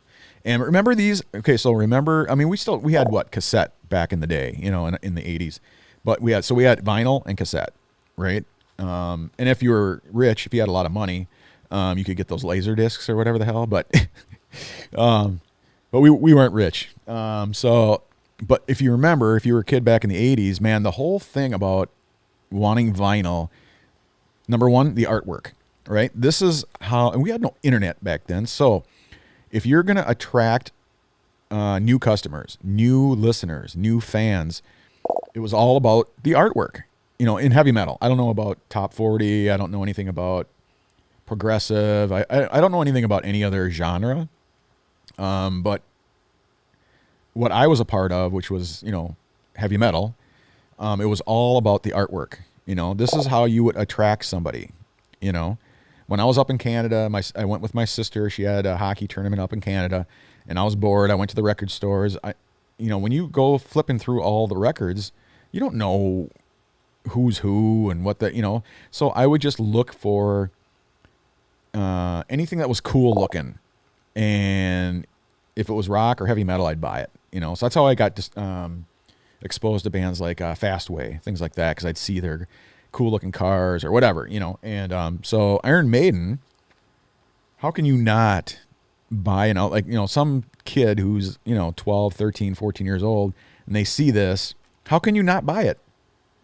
I grab this thing quicker than snot. And then you open this up, it's like a book. You got pictures, you got all the lyrics to all the songs, and then you pull out the inside, and it's got, well, this one doesn't have it, but the other one had all the songs on it, had like pictures from the tour and all that kind of stuff. It's kind of like a little booklet or whatever. But and then the cassette version is the same thing. They stuff everything into the cassette, and it's like you open it up and it's like this huge long thing. But that was what's cool about vinyl back in the day. There was no internet. There's no compact disc. There's no CDs. You had a Walkman. It was either radio, FM radio, or you had the cassette player, and or you played vinyl. If you're lucky enough to have a record player, then you could buy these. For whatever it was, $9, $12, or whatever it was. The coolest thing ever, of course, picture discs, right? So here's my Ozzy Blizzard of Oz LP vinyl picture disc. I had these picture discs all over my wall. I would buy, like Judas Priest, the Screaming for Vengeance. Oh, I got it right here. Here, hold on a second. Here's just a couple or a few. I had these all over my wall. I still got all the dust and everything. Holy crap. So here's Judas Priest, Screaming for Vengeance. I had all my, I would buy the regular album, and then I would buy, if they had it, the picture disc version of it, so I could put it up on my wall. How cool is that? Then I could say, hey, yeah, I've got every picture disc or whatever the hell. It's an actual vinyl record with a picture on it. It's kind of cool. Judas Priest, Quiet Riot, Bang Your Head, Mental Health. Yeah, pretty cool. Motley Crue, check this out, man. Shout at the Devil Days. Look at that. Motley Crue, Helter Skelter. I mean, come on. How badass is that? Vince Neil, Nikki Sixx, Tommy Lee, Mick Mars. I mean, come on. How can that not be just the coolest thing in the world, man? Having that up on your wall and people come in and go, what the hell is that? And I was exposed to it from Jay Danielson. Yeah, Jay Daniel, because we had hockey practice, and he came walking in with his boom box, and he was playing Shout at the Devil. And I'm like, what the hell is that? Oh, yeah, it's Motley Crue. It's this new band out of L.A. or whatever. It's called Shout at the Devil. I'm like, what? Is this like satanic devil worship shit or what? No, man. Shout at the devil, not shout with the devil. Dumbass, get it right. And, man, I was hooked immediately. Hanoi Rocks? I mean, come on. Ozzy Osbourne picture disc? Man,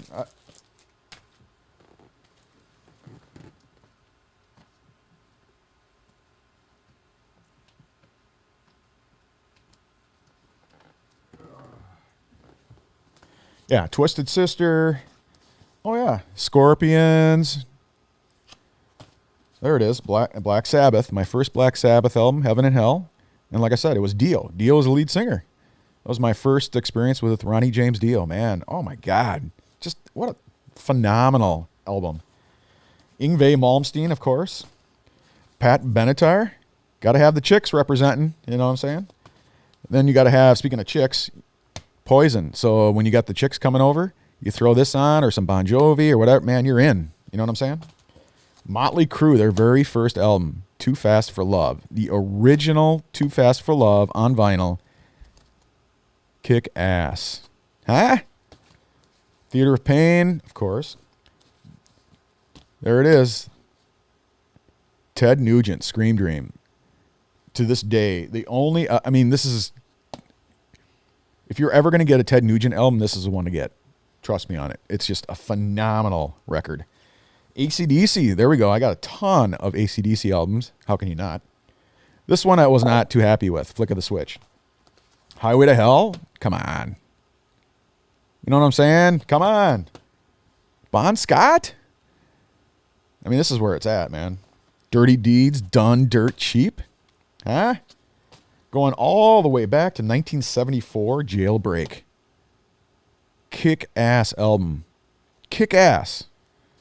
I don't think there was an album that Bon Scott was part of that didn't suck. So anyway, yeah. Twisted Sister, Under the Blade, their very first record from the UK.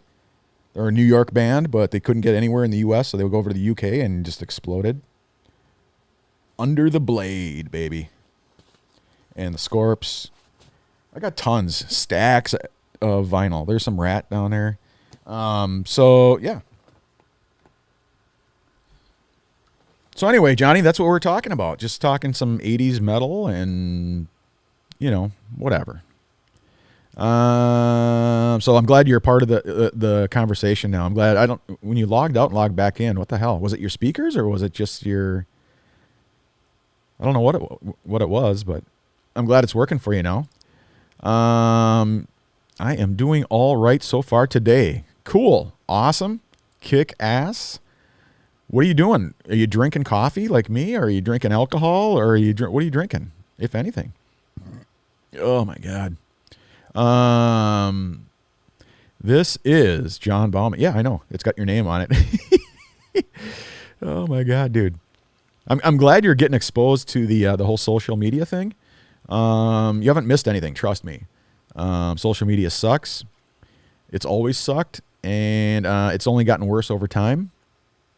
Now it's so effing bad that you can't even swear anymore. You can't say anything anymore. You can't joke around anymore. You can't do anything because everything you do will piss somebody off, will offend somebody. And now that we're living in the, cancer culture, times, everybody and anybody's just looking for a reason to get rid of you. And so, yeah, if you say the wrong thing, you look the wrong way, you smell the wrong way, you piss the wrong way, they want to get rid of you. So you haven't missed much. And like I say, eventually we're going to get to the point where there is no social media anymore because just breathing will offend somebody. So, but yeah, thanks for hanging out with me though. Thanks for tuning in to the podcast. And it's not your typical podcast. I just rant and rave about everything and just yap about whatever. The better name for it is like the chill and chat, like I do on Friday nights. I'll do the JR's Friday night chill and chat where we just chill out. We chat about whatever. Doesn't matter. This is more like a Friday night show than it is a podcast. We're just hanging out, talking about whatever. Def Leppard, Styx, and Journey. Okay, so Def Leppard, I absolutely loved Def Leppard from Pyromania and earlier. Anything that came after Pyromania, to me, as a hardcore metalhead, sucked. And I wanted nothing to do with it. I got them because, again, when it comes to the chicks, you got to have something that they like, I didn't like Def Leppard, the new stuff, but I had it in case, you get the chicks over and you're drinking, you're having a little party or something. They want to listen to Bon Jovi. They want to listen to Poison. They want to listen to Def Leppard. And so, being a guy, right? It's all part of the plan, the master plan. I don't think you guys are ready for my stories yet. So, safe to say, I was prepared. Okay, let's just leave it at that. And so I got the chick albums ready to go. But Def Leppard, if you go from Pyromania on back, On Through the Night, and what was the other one? The High and Dry. Absolutely love those records. They are hardcore, heavy metal, hard rock, kick ass. I loved it. Absolutely loved it. But that wasn't their goal, and to this day they even say that was not their goal. It was to be a hardcore, heavy metal. You know, they wanted to be a popular top 40 band. They wanted to be billionaires. They wanted to get all the they just wanted popularity, and they got it. They did what they did the smart thing when it came to business. They gave people what they wanted, not what they wanted. And people wanted top 40, all that, so they gave them what they wanted, and they took off, and they left all of us hardcore heavy metal jackasses back at the back of the bus, and then eventually they kicked us off the bus. So, but I've got my Pyromania, my High and Dry, and On Through the Night, and that's all I wanted, I got what I wanted, and I left it there at Pyromania. So, as far as Styx, my sister was huge into Styx. She liked that. The only album I liked of Styx was Paradise Theater, and I think that was probably their most famous one. So, I'm not familiar with any other album other than that. Well, Pieces of Eight, wasn't that the other one? I think my sister had a couple of their Styx albums, and what was the other band you said? Let's see here. Oh, Journey. Yeah. So yeah, I wasn't into Journey at all. I was familiar with them on the radio. If you listen to KQ, if you're from the cities like me, if you grew up in the Twin Cities, then yeah, KQ, and what was the hard rock station? Hot Rockin' 104. So Stereo 101 FM played things like that, like Journey and Styx and Bryan Adams, and that kind of stuff, top 40 type stuff. Which again, if you're going to have the chicks over, you throw that on, you fit right in. So you're good to go. Because they're going to freak out. If they come over and you're listening to Shout at the Devil or some shit like that, they're going to freak out and they're gone, right? So no, you got to play it smart, And me and chicks, I played it smart, man. So how about reggae and like Bob Marley? I don't know anything about reggae. Don't know anything about Bob Marley. So I don't think I even heard of the name reggae until like the late 90s. But back in the 80s, I didn't even know they existed. I had never heard of them. Eagles and REO. Yeah. So REO Speedwagon, another chicks band. Again, coming from a hardcore heavy metal guy, REO Speedwagon that's what the chicks wanted to hear. Some of the older kids were into the Eagles. Don Henley and who was the other one? Dang it, I can't remember. There's been some spin-offs. Some of the guys went solo and stuff after the Eagles broke up. But I just, the only thing I was ever exposed to was, stuff on the radio, Hotel California and shit like that. Just top 40 type stuff. Sounded pretty cool. I definitely like a lot of the Don Henley stuff from the 90s and early 2000s. But back in the 80s, I didn't even know the Eagles were a thing. So my dad's got some Eagles stuff from back in those days. So, yeah.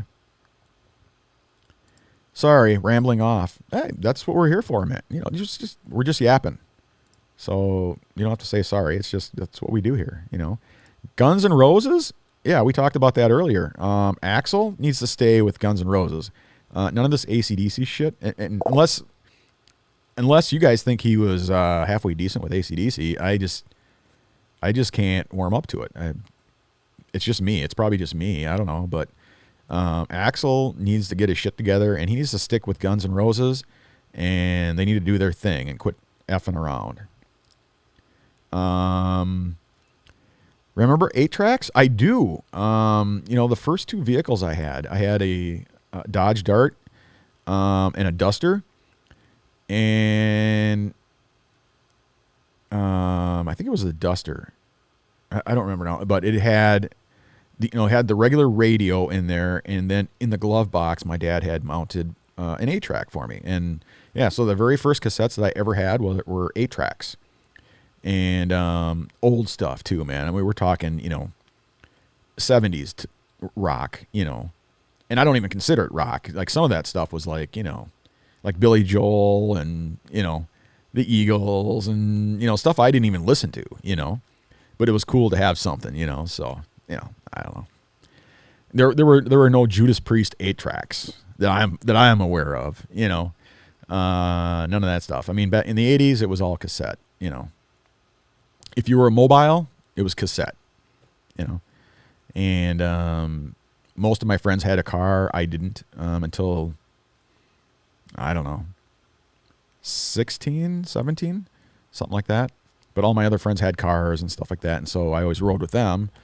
You just pitch in. Remember everybody pitches in gas, right? So whoever, us kids who didn't have a car, we all, we had friends who had a car. And we all piled in their car, and everybody would pitch in. You pay up. If you want to ride, you got to pay.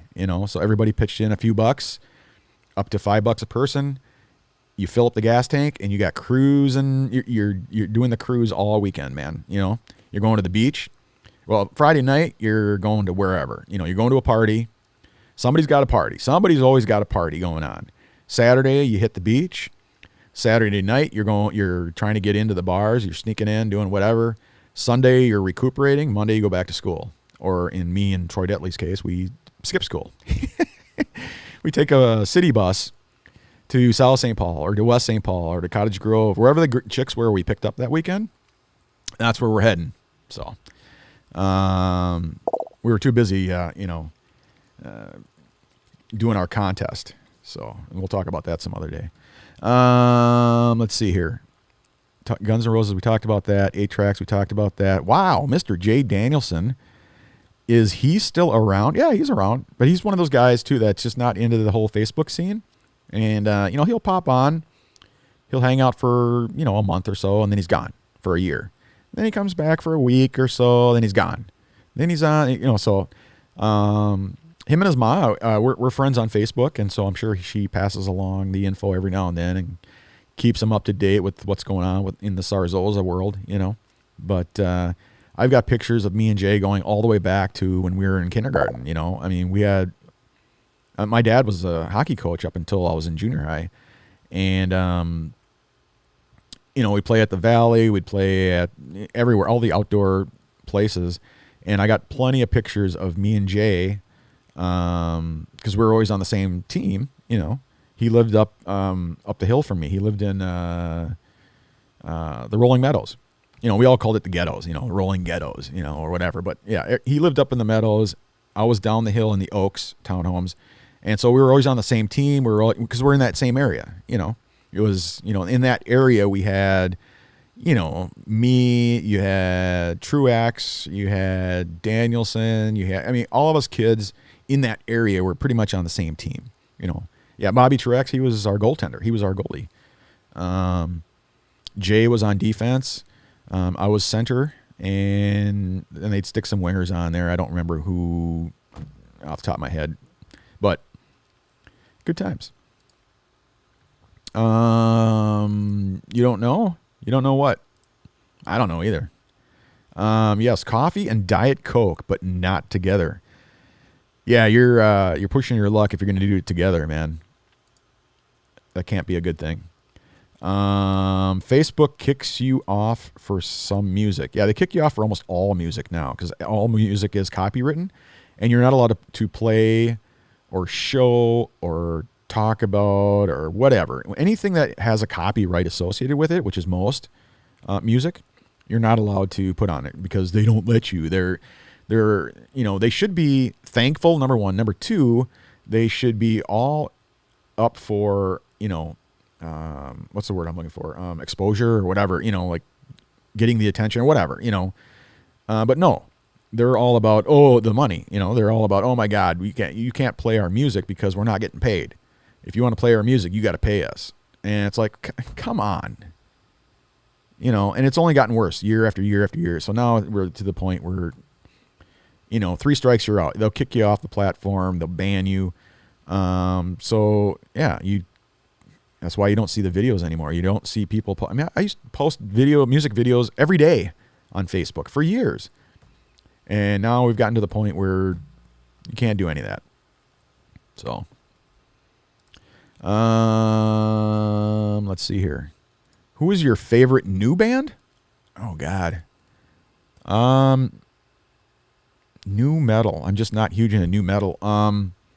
Epica. They're a European band. Huge European band. Symphonic metal, Epica. Who likes yeah, let me get back to you on that one. I can't think off the top of my head here who, because Brandon will give me, like, whenever I get something, whether it's Ozzy or Judas Priest or Iron Maiden, like whoever, whatever bands any new records that I get or any new CDs or whatever, I give them to him and he burns them to his hard drive or whatever. That's probably an old word or old phrase, burning it. You don't burn CDs anymore.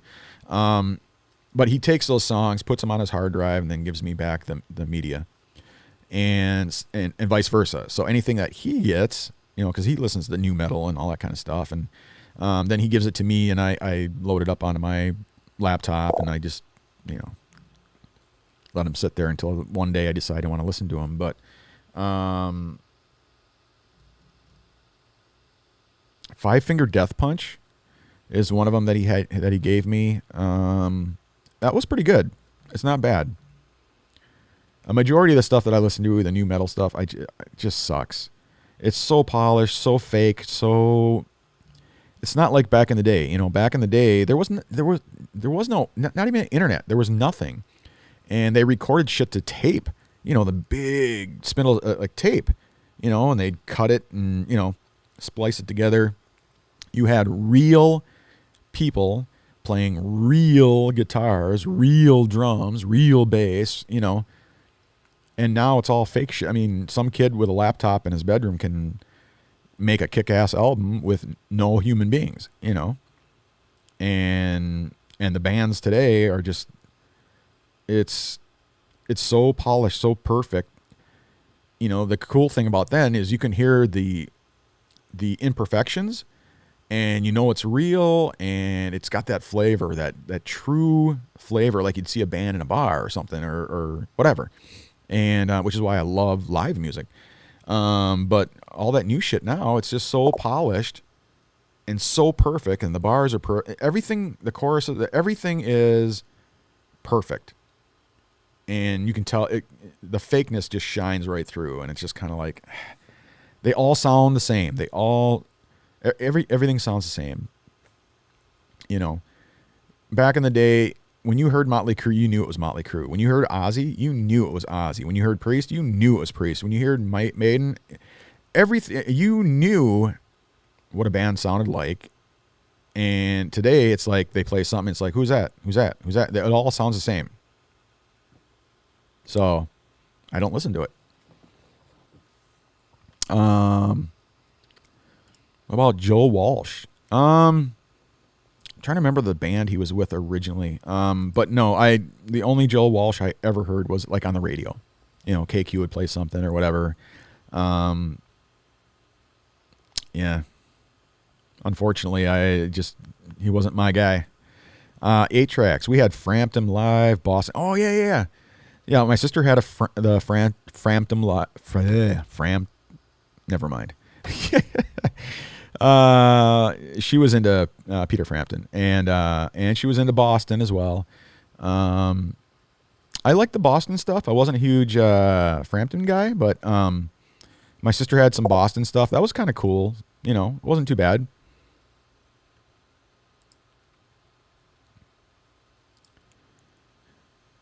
Klein had a Kiss 8 track. Oh man.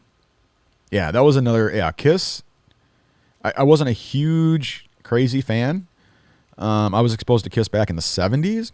A couple of the kids that I hung around with, they were older than me. They were probably 2-3 years older than me. We'd be riding our bikes and stuff, and they had this little tape player thing. and they had the Kiss cassettes. So they had Kiss Alive, they had Kiss. God, what the hell was it now? I don't remember that. I just wasn't a huge fan of. I just wasn't into Kiss all that much. They were into Kiss, so that's where they were into Kiss and Ted Nugent and bands like that. And so they had the tapes, and that's what I would hear whenever I hung around with them or we'd ride our bikes. They would be playing that stuff, and then we'd be over at the Little Green, and they used to sell those Kiss cards, those Kiss trading cards. And so I used to buy those because they bought them, and so we'd trade cards or whatever. But, I stopped hanging around with them after a while, and it was kind of like, I got all these Kiss cards, I just give them away. So, and it wasn't until like the late 80s that I listened to any of the Kiss stuff, the Animalize and some of the newer stuff, post-makeup. And, but I've seen a number of their concerts already, like on YouTube. And they were awesome, absolutely awesome. So I'm sure I missed out on a lot when it came to Kiss. So I've added it to my list of stuff that I'm circling back to, because I've got the Ted Nugent, I've got Rush, Kiss, bands like that I just wasn't. I mean, I was exposed to them, but not. I mean, I like knew one song or maybe two songs, and that was it. But they've got numerous albums. Things that I need to circle back to, and I need to listen to that stuff because I missed out. I missed out on all that stuff, because I was all about the Metallica, the Iron Maiden, Judas Priest, AC/DC, that kind of stuff, You got a 66 Chevelle. Nice. You still got pictures of all that stuff? I'm guessing you do. You got to put that up online. Thanks for the update on hockey and the guys back in the day. My memory is at a loss, but that was my neighborhood too. And I remember Truax and Detley and all those guys. Yeah. In grade school and early junior high, that's who I hung out with.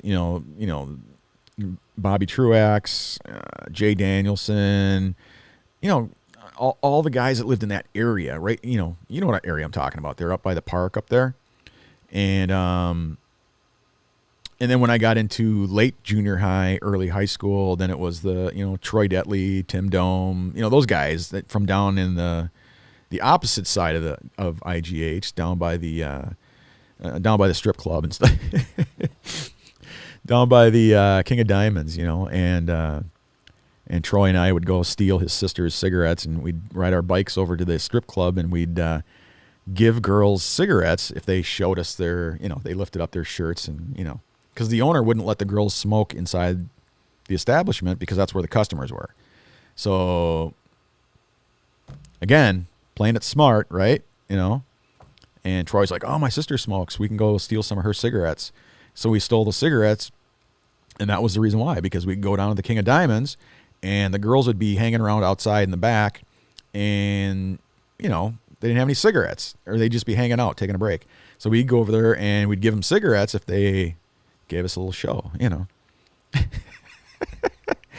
Oh, my God, man. The things we did. I think, IGH should really stand for some sort of debauchery. And, it was sick and twisted people, I tell you. Real vocal. What do you mean? Me?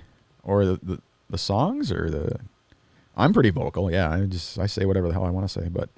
how about any gospel? You serious, Clark? No, I don't. Gospel? I never heard of it. I mean, back then, I never heard of any gospel. I know you like the rock, but curious, as you know, perky, upbeat, and happy, non-hymnal, and slow and boring. The only gospel I ever heard was at church. We had this, the youth group, and we'd go on these retreats once a year. You go down to whatever. The one that sticks out in my mind is like the Four Corners, southwestern U.S., and we went down. We would, help the poor and the needy. We'd, help paint houses. We'd help feed the poor. All, we'd do all that stuff. We'd go on these church retreats, and the youth leader that we had, he had that gospel music and stuff like that we'd listen to on the bus. And then one year we got just an awesome youth leader, and he'd let us play. He was awesome because he'd let us play our Motley Crue and Judas Priest and all that kind of stuff. And he'd like be speeding 80 miles an hour down the highway, and we'd get speeding tickets and all that stuff. But yeah, the only gospel music I was ever exposed to was through the youth group at church once a year when we'd go on a retreat. And that was it. I don't know any of the bands or anything. The only churchy kind of Christian bands I ever heard of was Stryper. That was it. That's the only that kind of music I ever I was ever even exposed to. So Little Green and the Oaks and Rolling Meadows was neutral ground. Yeah, neutral ground was Little Green. Little Green was kind of that hangout for everyone, and not really a hangout.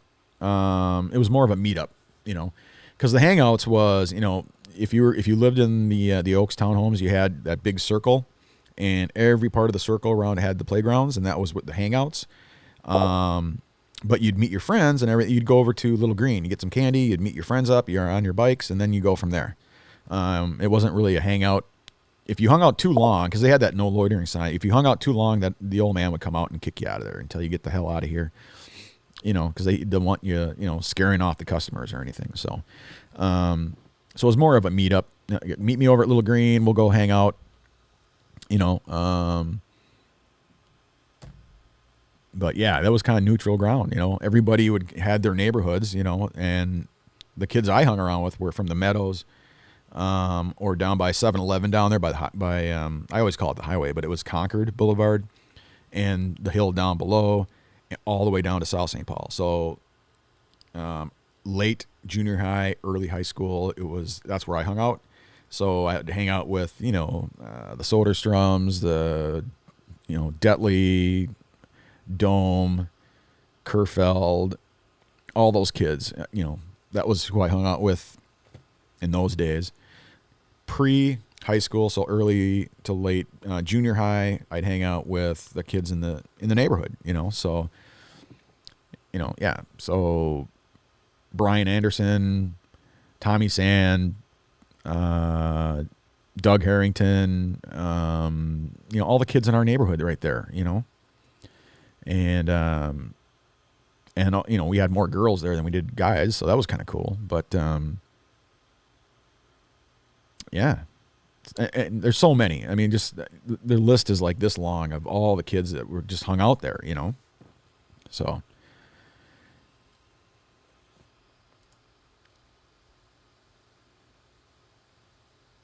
trailer park.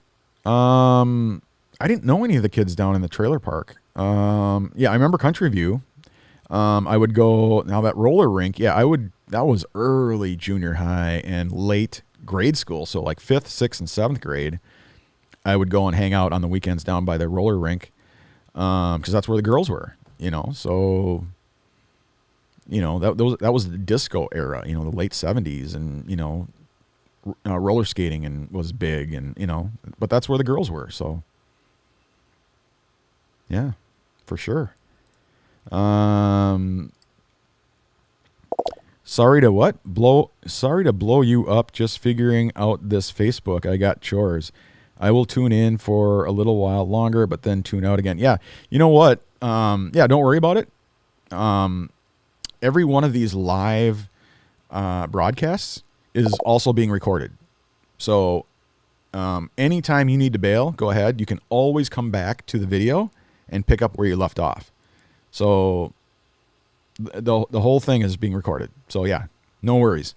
If you got chores to do, I hear you, man. I'm right there with you. My wife's upstairs yelling, screaming, swearing, throwing shit around, because she knows I'm down here having fun with you guys, and she's up there doing chores.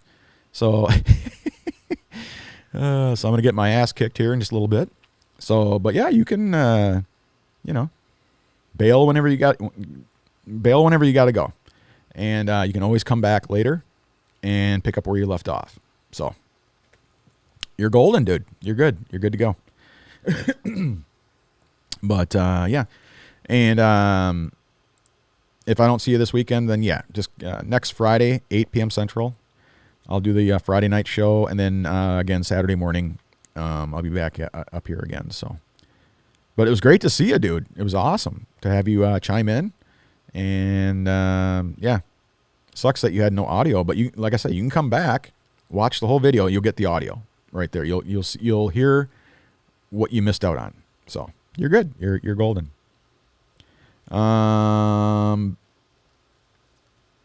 little while longer, but we'll tune in again. You've brought back a lot of memories and put big smile on my face. Thanks. Hey, no prob, dude. No prob at all. I'm glad I can remember, because my brain is mainly shot. It's just, it's not until I do this, I start talking and get rolling, and all of a sudden, the brain squeezes out a few drips of memory, and then it's gone. So I'm glad it's being recorded, because, yeah, tomorrow I won't remember any of this shit.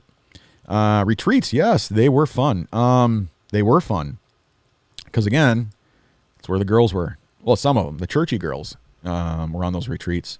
And the good girls were some of the best, man, I'm telling you. You guys know what I'm talking about. Yes, Concord and the River Road area. Yeah, that's where the partiers were, man. That's, most of the parties I went to were river parties down in the river area, on the other side of where the trailer park was. If you go down, you go down the old river road, and you got all those houses, you got all the, the kids that I hung around with, like, like I say, Troy Detley and Tim Dome and Russ Kerfeld and those guys. The parties were all down there, and you had the Hell House down there, and we'd get together down there and drink our brains out, and just, yeah, a lot of fun, man. Good times. You had a big crush on Tim Dome. What? Oh my God. And of course you're anonymous. Who is this? You got to tell me who you are, because you're coming across as Facebook user. But I would like to know who you are. The girls for sure at the rink, and the trailer park. Skyline was right there too. Yeah, absolutely. Yeah, but again, unfortunately I didn't know any of the girls there. I think I missed out. I'm sure there were a ton of girls there, but I would hang out at the roller rink, but the girls would come from all over. So I mean, they were from anywhere. So,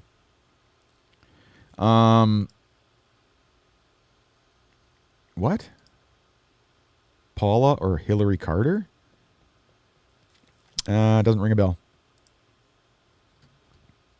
Doesn't ring a bell. I want to know who is saying I have had a crush on Tim Dome. Let me know who you are. I would inquiring minds want to know. All right. Well, speaking of wanting to know, it's almost 2:00 in the afternoon, and I haven't stopped yapping. So I need to take a break. I need to get a fresh, piping hot cup of coffee. And make a pit stop. And yes, I'm still a cancer patient, and yes, I have to take my medication. So it's time for your medication, Mr. Brown. The anthrax thing, right? It's a madhouse. So anyway, all right. So give me a little bit here. I just got to take a quick break. I will come back. We will talk some more, and maybe we can do some media shares that will get me kicked off the platform, and do maybe some merch giveaways. And don't forget, you want to support me, this is how you do it right here. buymeacoffee.com/jsarzosa, and you can help me by becoming a member. You can help me on the cancer side by buying me a coffee. $5. That's it. It's cheap. It's less than a cup of coffee. And third is the business. If you're a small business owner and you need some help, I'm there for you, man. I got 25 years of experience. Use it or lose it, I can help you in many ways. So stick around. I will be coming back. We shall see you again.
Okay, and we're back. Oh, what the hell? The camera isn't back. I'm back. Okay, hold on a second.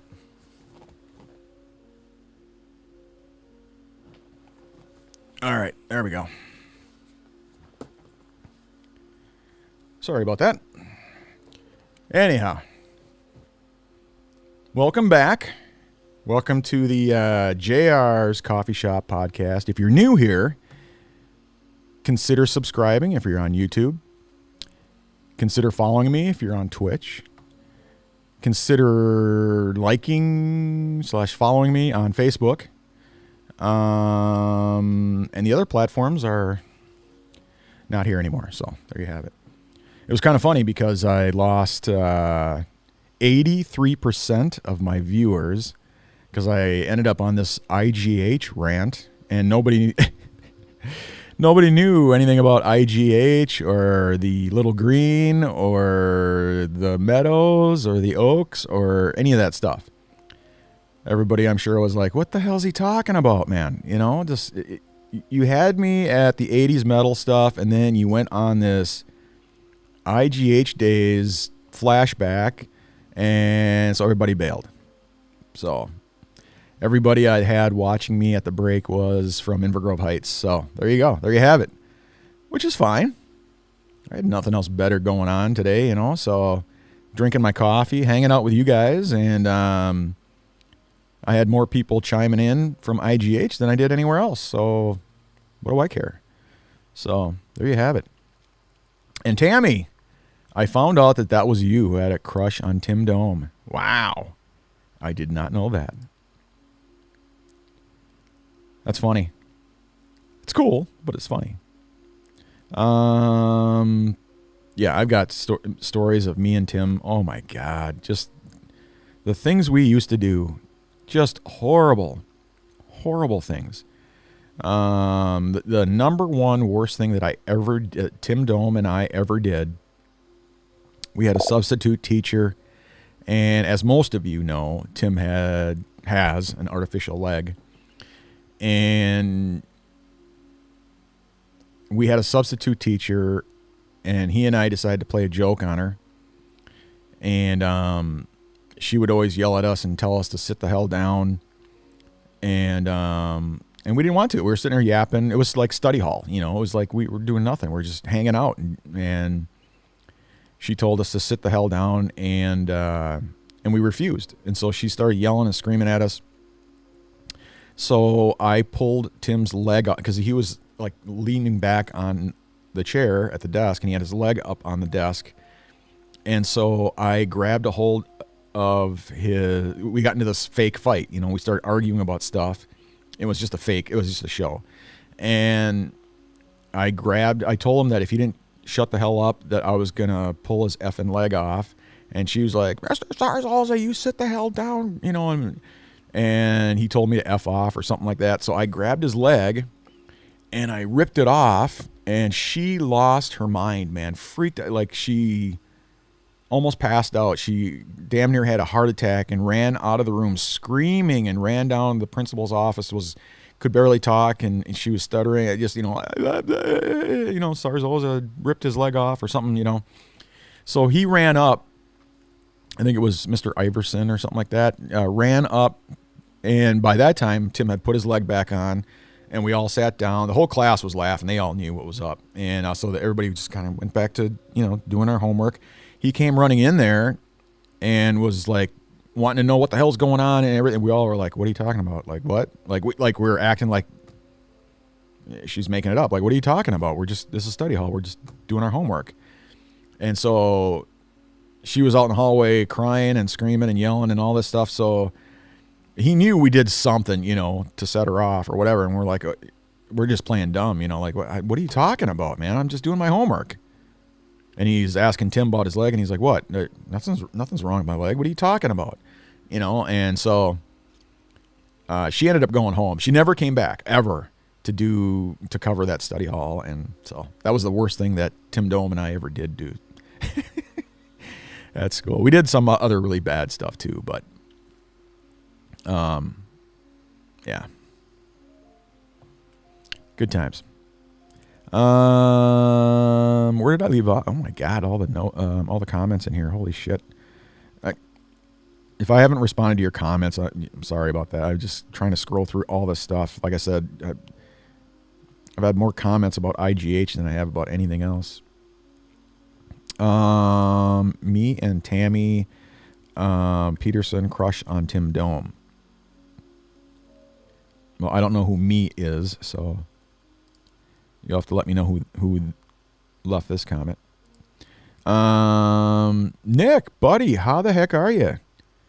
Once again, you caught me at the end of my show here, and I'm going to stick around for a little bit yet here.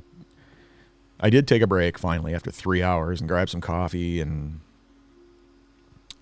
made a pit stop, but I got stuff. Teresa's upstairs wanting me to get my chores done, and I'm down here hanging out with everybody, so good times. You missed out on a lot, dude. How's the garage coming? You got that garage finished finally? Or is it still a project in the works?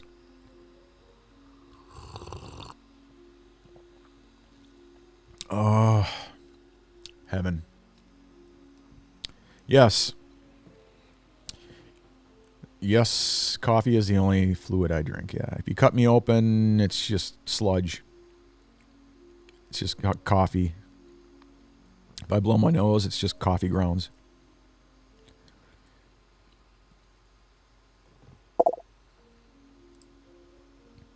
The garage is always a project. Yeah, I hear you, man. I get that. But you've been working on the floor. Is like the floor done at least, and then you got the walls that are going on and all that kind of stuff, or you got to at least post some pictures, dude, so I can get some ideas, so I can steal some of your ideas. Currently wishing I knew how to install this new light in bathroom. Just put some bulbs in there and be done with it. Or is it like the whole thing broken? You got to replace it or what?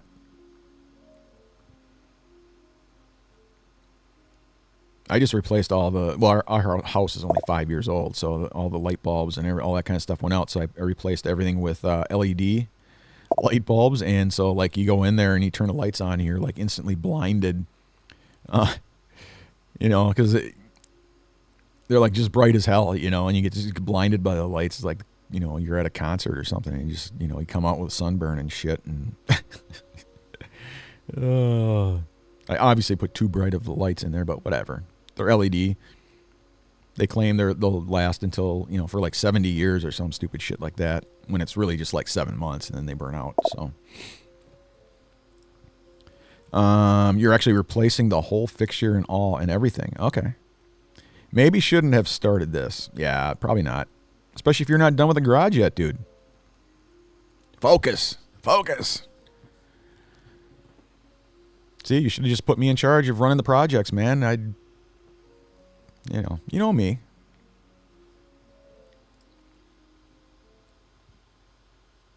Kathy, how the heck are you? Great to see you again.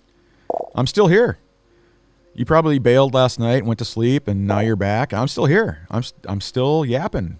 It's just like nonstop. I remember when you and Teresa lived in the same townhouse group as I did. Yeah, I grew up there. You know, the Oaks townhouses is that's where I grew up. And then you know, unfortunately, when my parents split up, they asked me if me and Teresa wanted to buy the townhouse, and so we ended up doing that. So I ended up buying my parents' house, and that's why I told Teresa that I just, you know, I never really considered it my house. You know what I mean? Like, because I grew up there, like, since kindergarten all the way, you know, through high school. So, you know, every day I'd come home, it was like coming home to my parents' house. It wasn't, I didn't ever feel like it was my house, you know? And I love the area. I mean, I grew up there, you know, and, you know, I know everybody. I know everybody in that area. I grew up in Inver Grove, in that area. Anybody and every, you know, my parents were like the second family to move into that whole area. The Oaks townhomes, everything. We were the second family to actually move in there. So, you know, everybody and anybody who ever came through there, I knew them all. You know, I hung out with all the kids there. I knew every family. Like I said, my dad was the hockey coach up until junior high. So, you know, all through grade school, him and a couple other guys were the coaches for the hockey team. And so I knew all the kids from hockey. So I was kind of like a hybrid kind of a kid, you know. I was part of the popular group. I was part of the nerd group. I was part of the stoner group. I was part of the, you know, every group. You know, I played sports. I hung out with the bad crowd. I was like a hybrid kid, you know. I did it. I did it all. I did everything. So, you know, I was like Mr. IGH, you know.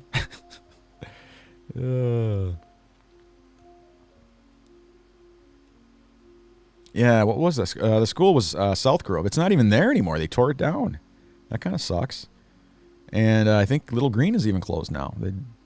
They, you know, that Asian couple who bought it out, they just couldn't make a go of it and ended up shutting it down. And so, you know, it's too bad, really. Shit, if I would have known it was for sale, I probably would have bought it just to keep it around, you know. And a lot of memories, man. I tell you, Little Green, just anybody and everybody who even was close to that area would go there, you know. So, yeah, it sucks. It's too bad. And yeah, South Grove, they tore it down. So I don't know why. I mean, it's just an elementary school, so I don't know if it's just declining enrollment or something. I have no idea. No idea why they tore it down. It was after my time for sure, but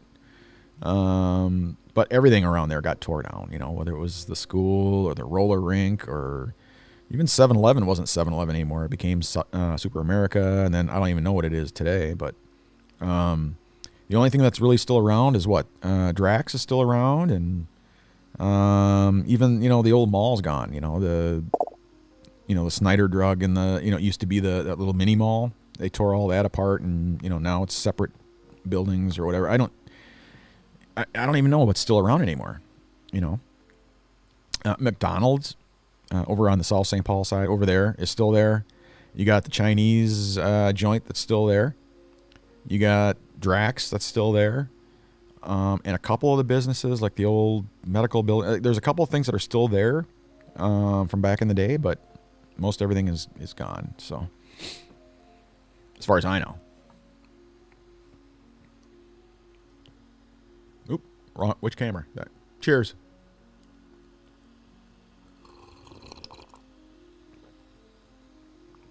Oh my God, that's great. That's awesome.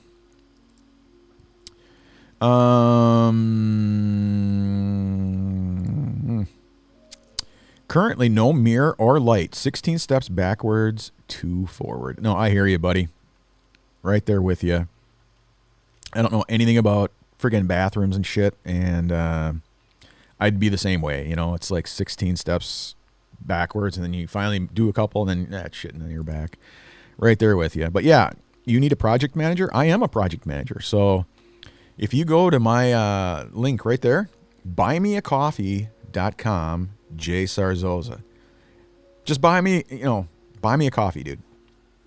And if the mood strikes you and you really need that project manager, you can hire me right in that link. I don't know if you were around last night, but yeah, you can do everything from that site right there. Whether it's personal, whether it's cancer related or business related, you can help me out all in one area right there. So I'm going to be looking for you. It's $5, you know, I mean, come on, $5, man. Buy me a coffee. I'll come over. I'll manage your project for you. Your wife probably won't like it too much, but I'm sure your kids will be pretty happy about it. They'll see me show up. I'll bring the stuffed animals with me. We'll have a great time, you know. You can drink some beer. I'll drink some coffee, and, you know, a good time will be had by all. So, yeah, and beer. Yeah, I'll bring the beer. Like I say, I can't drink it. You know, I got the stupid cancer meds that I'm on, but I'll bring the coffee. I'll bring the beer. You bring the coffee, and we'll meet in the middle. All right, how's that? You live in Becker now, Kathy? I did not know that. I used to know a couple of guys from Becker. So yeah, that's kind of cool. What I'm really shocked at is that you guys bought that, whatever it was, that 38 or 48 foot monstrosity to travel the country, and then you ended up coming back to Minnesota. To Minnesota? Why would you do such a thing? Like I said, if it was me, I'd be gone, man. You'd never see me again. I'd be gone, and I would never come back. So, but I'm not a rich fella, and so I'm, stuck here in Minnesota, and I probably will be the rest of my life. So it's unfortunate, but I like Minnesota. We got our good points. We got our state parks, we got hockey, we got a lot of pretty cool things. We're real close to Canada too, so I got a lot of buddies that live in Canada, both in Montreal and up in BC. And so everybody always said, whenever I'm like, hey, how's it going, eh? And I get into that Canuck speak. Everybody's like, oh, are you from Canada? It's like, no, I'm from Minnesota. So, but everybody thinks I'm from Canada because I start talking to my Canadian friends and they get me into that Canuck speak, doing the whole, the Bob and Doug McKenzie thing. And we start talking about Hoser and, calling each other names, and yeah, they're bad influences. You went to Henry Sibley in West St. Paul. I did have a couple of friends from Henry Sibley, through hockey. So when we played, Sibley in high school, and, I was part of these summer leagues and stuff like that. So I knew a bunch of the kids that played in West St. Paul. And so, before and after each game, we'd always, hook up and just chat and hang out and, call each other names and shit like that. And, spit on each other every now and then, and it was a good time. But yeah, Sibley was it was an okay school. It wasn't bad. I can hear the phone ring. Oh, why is our phone ringing? I didn't even know it was hooked up. All right, so let's see here. We always went to the Little Green. It was so so handy. I'm guessing you meant so handy. So yeah, Little Green was cool. Like I said, I've been going there since kindergarten. So the Little Green was just part of my soul. It was just, I would say on average, probably I went to the Little Green like 9 times a week. Like literally, like, because we'd ride our bikes down there and meet up with the other kids. We'd go in, get some candy, hang outside on our bikes and try to figure out what we're going to do, right over to the school, or we're going to go down to the roller rink, or we're going to go up to Drax, or, where are we going to go on our bikes, And my grandma, Sarzosa, would babysit us kids when we were real little. I mean, we're talking, when I was in kindergarten, first grade, my grandma Sarzosa would babysit us. My parents would be off at work, and all day long during the summer, my grandma would babysit us.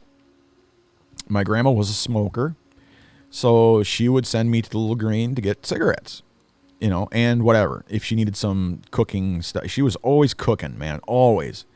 And she'd have this huge box of lard. I didn't know it was lard. I'd ask her, like, Grandma, what is, it was like this white stuff that she'd scoop into, like, everything, And the food always tasted phenomenal, And it was because of that. It was animal fat. I didn't know it was animal fat, It was just called lard. And it was, she spoke Spanish most of the time. And just because she refused to speak English. So, and if we were going to watch TV, the only thing she'd allow us to watch was, like, Sesame Street. The Spanish version, not the English version. And so that's how I learned Spanish. She didn't teach me how to speak it. She taught me how to, like, understand it. I understood Spanish. I knew all the words. I knew all the letters, the numbers. I knew everything.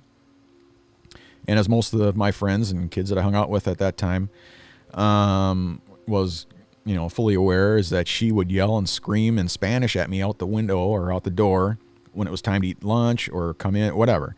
It was always in Spanish. And she's like, my friends would be like, dude, is that your mom? Or like, no, man, that's my grandma. And what is she talking about? Because she was speaking Spanish and they didn't know anything about that.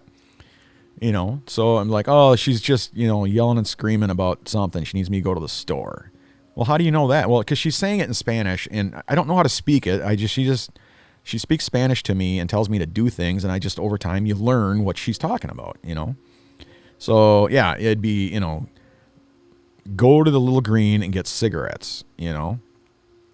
So she'd write this little note, you know, let little Johnny, you know, get these cigarettes or whatever.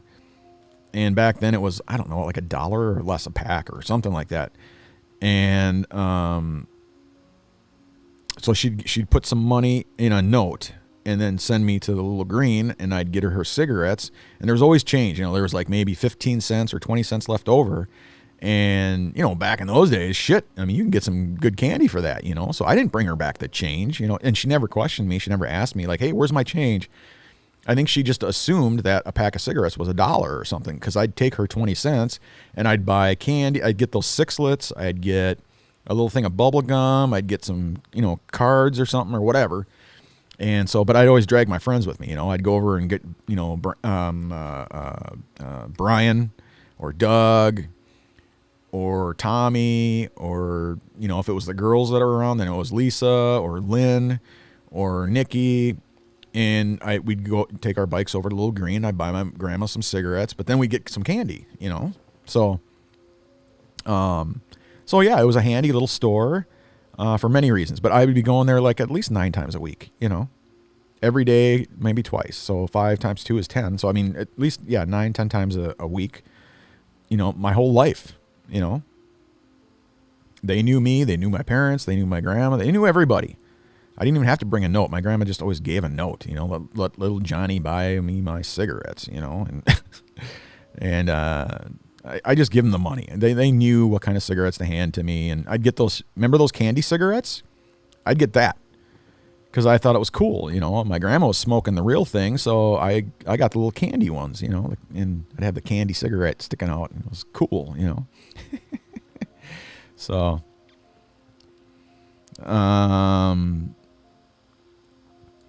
I would love to buy you a coffee. Hey, thank you so much, man. I really appreciate it. Yeah, just go to this link here, and you can buy me a coffee. And when you do, it's going to throw up an alert here on the screen. It's really cool. It'll say, hey, how you doing? Nick Angeloni just bought you a coffee. So, yeah, right there, man.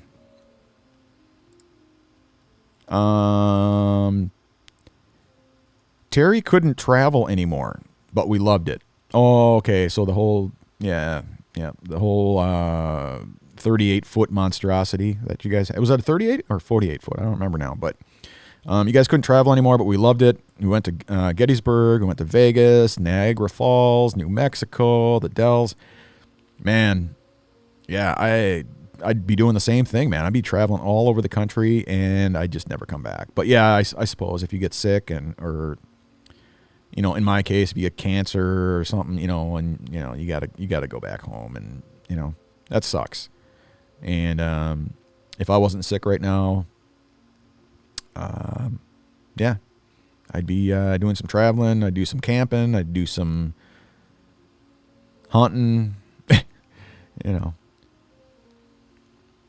Yeah, we talked about that a couple weeks ago. You know, real hunting, shooting the baby eggs in the nest. That's real hunting. No, I'm talking about like deer hunting and shit like that. I was never exposed to that stuff. My dad did deer hunting, bear hunting, wolf hunting, whatever the hell. He always had. Him and his friends would go hunting. I think they did pheasant and stuff like that too.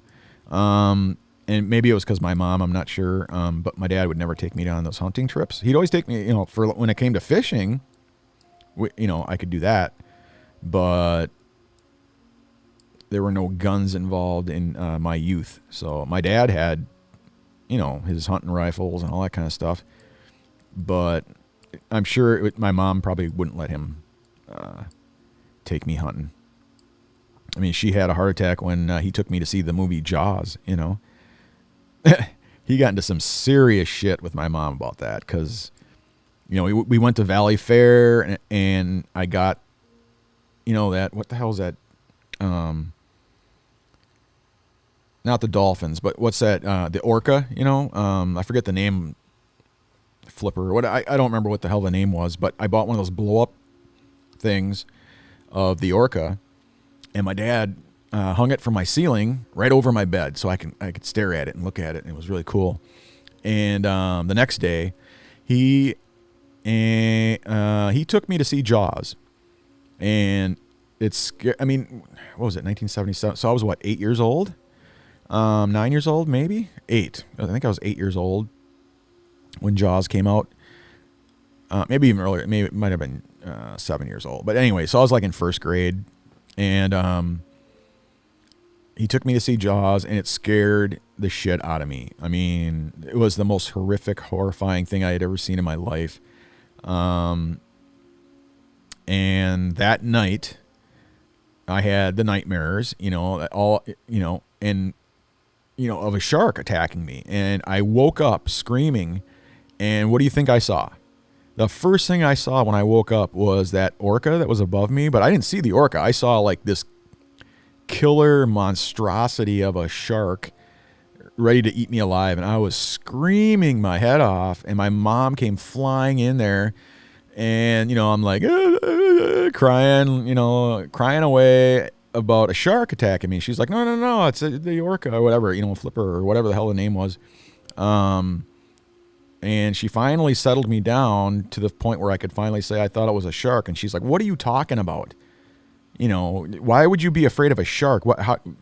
How do you even know what a shark is? And I said that Dad took me to see Jaws, and oh my God, it was all over. I'm sure my dad jumped up from the couch and just headed for the hills, probably ran to the door and she tackled him, and it was all over, man. I wasn't allowed to go see a movie with my dad for a while. And so yeah, anyway, how the hell did we start talking about this shit? Anyway, the Dells. Yep. So anyway, yeah. So, wow, man, I got more viewers than I did last night. How is that even possible? If you're on Twitch, everybody bailed on Twitch. I'm down to, as you can see on the screen there, I got one viewer left on Twitch. I think everybody bailed. Again, I started talking about IGH and, the neighborhoods and the schools and the stores and all that stuff, and nobody knew what the hell I was talking about, so they all bailed. They're like, I don't know what the hell this guy's talking about, but whatever it is, he's, got some marbles loose up there or something, so everybody bailed on Twitch. But if you are on Twitch and you happen to catch this live stream after the fact, you watch the recording, consider following me on Twitch. I'm just one away. My goal for January is 50. What's the date today? Today's the 30th, so tomorrow's my last day. And by last day, I meant, I signed up for this whole thing for 90 days. I figured, I'll get onto Twitch because, I had a few friends that talked me into it, because I'm like, I don't need another damn social media platform to be a part of. I mean, come on. There's enough of that shit that, and they're like, no, you got, I'm like, isn't Twitch that gamer platform? I mean, I'm not a gamer, and they're like, no. It's different now. It's like, yeah, it's still a home for gamers and stuff like that, but we also have this just chatting category and a podcasting category and whatnot, music and whatnot. So you should bring over your podcast and see if you can build a small following like you did on Instagram. You're over 800 people there. And so I'm like, all right, I'll try it. I'm not going to leave Facebook, but I'll bring it over to Twitch and I'll try it out for a few months and see if I can get a small following. So the goal I set for myself was 50, and there's nothing really magical about the number 50 other than, from what I understand, once you hit 50, you qualify to become an affiliate. And after that, I don't know what the requirements are for like partner and all that kind of stuff. But I figured, okay, I'm going to give it 90 days. I'll aim for 50. If I don't hit it, I'm gone. I'm not going to stick around because the numbers are just really bad. And there's like on average 3 viewers for every 1 streamer. And it's just horrible numbers. It's like there's no way I'm ever going to build any kind of a following on Twitch if I can't hit 50 followers within 90 days. So that's what I set my goal at. That's what you see up here, the numbers up here, so 50. But it's not working for some reason. It says I'm at 74%, but that's not right. I'm at 99% right now. I've got 49 followers. I'm just one away. So help me get to that magic number 50 if you're on Twitch. Consider following me, and if that happens, I'll stick around. Maybe I'll do another 90 days and see what happens if I can get to 100. Oh, there goes my camera. Hold on a second.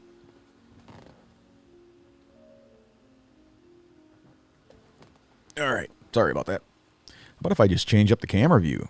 I got like 6 cameras going here. Got that one. We got the Epoch cam, which is out. It's not working.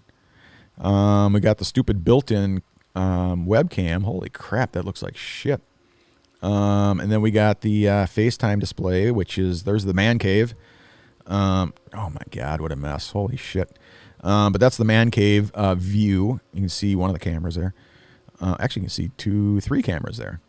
You can see some coffee there, and yeah, it's just a mess.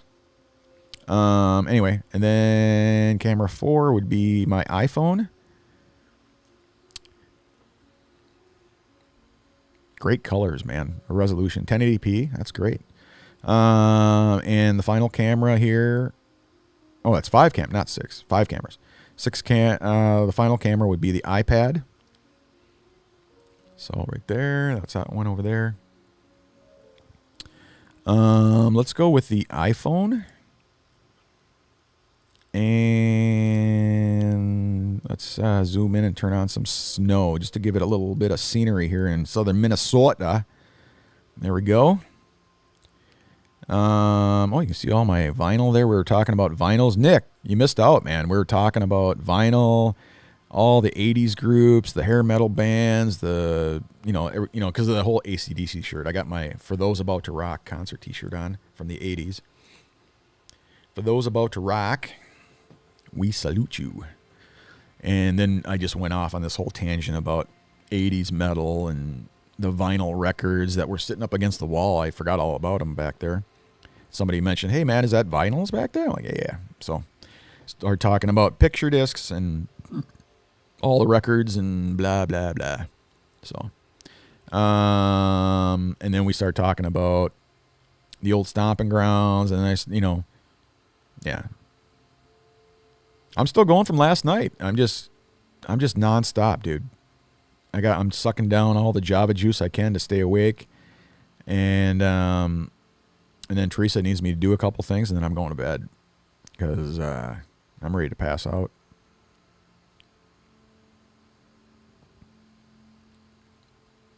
My stuffed animals, yeah, no, yeah. I got the colon up here, once again. The colon, the rectal column, and then over there I got the Christmas poo, and a bunch of other ones too, the internal organs and stuff that I got as a gift when I was in the hospital the first time around. So, cancer the first time around. And then the magic rabbit up, where is he? Right up here. He came with no name, so I called him my butt hair because he's a hare. It just says on the tag hare. Not H-A-I-R, it's H-A-R-E, the hare, the rabbit. And so I couldn't figure out a name for him. He's my cancer hare, so I figured he's my butt hair. There you go. That's how I named him.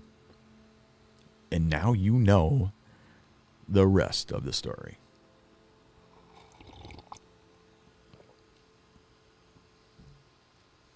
Heaven.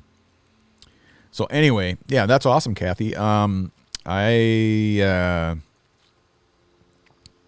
would have never came back home.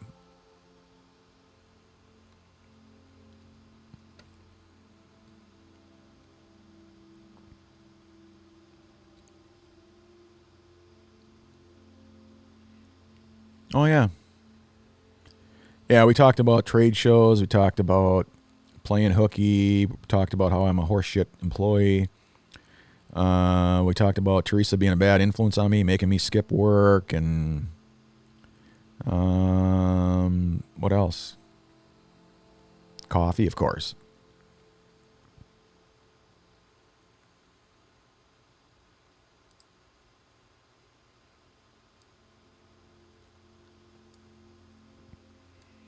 And Tammy, you guys hung out. Well, you were down by. You guys were down by. What church was that? The Catholic church down there. My brain is shot, man. What was the name of that place? St. Patrick's, right? St. Patrick's. You guys were down that way, I thought, right? You and Tim and yeah. Because I'd like hang out with your brother. That was during the fall time because we played football and I was the backup quarterback and Tim was like the primary. He was the starter. But I was too small of a kid. I was always the backup. So.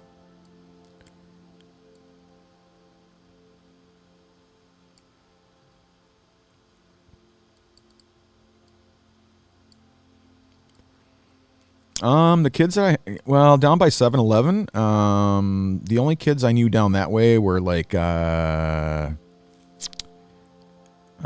Welsh and, I'm trying to think of the kids that I hung out with. And I knew all the kids from that area, from all, that entire region. I knew all the kids, but the kids I hung out with, the only one that I knew of like in the Southern Oaks area would be like Bob Welsh and, a couple of the gals. I'm trying to remember now. I don't remember now.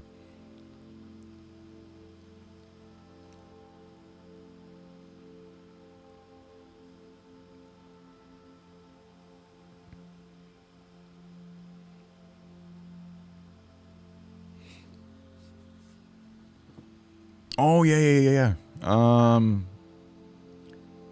That was in junior high though. So in junior high, yeah, I hung out with some of the kids that were up by the high school. So, and that's how I met my first love, my first girl that I actually, officially went out with, my first official girlfriend.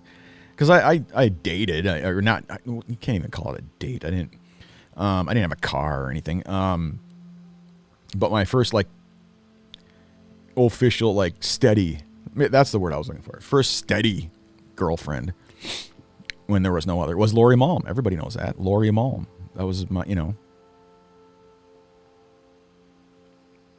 Yeah, so I'd hang out with her and her friends. And Michelle and Lisa and Tammy and Tammy Frencher and Lisa Hottinger and all of Lori's friends, so I'd hang out with her and her friends. But yeah, Lori was my first girlfriend, like steady girlfriend. And her mom loved me. I loved her. It was great. It was great, man. And to this day, we're still great friends. We're awesome friends. I got pictures from, 7th grade all the way up until modern times, of me and Lori. I've got, a snapshot of like every 5 years kind of a thing. So from junior high all the way up through high school, all the way through, all the school reunions to modern times. I got pictures of me and her all the way up, we're great friends. And she's friends with Teresa and, Teresa knows that I was, I dated just about every gal in high school. Jesus, we all made our rounds, and so Teresa knows what kind of guy I was back in those days. So, because I'd take her out, to like all these parties, nowadays, and she's like, "Oh my God, you dated her?" I'm like, "Oh yeah," and "Oh, you dated her," and "Oh, you dated her," "Oh, you did," yeah. So. And then Joanne Kramer, she had a party, what was that, about 10 years ago. And I took Teresa with on that one. And, just all these kids from that I used to hang out with were there. And so she got to meet, all my old friends, all the old girlfriends, and, so. But yeah, that's who I hung out with over by the high school. There weren't too many kids that I hung out with up there. I I can't even remember any of the kids in that area because a lot of that area wasn't even built out other than around the Simley Pond, the Simley Lake Pond, whatever you want to call it.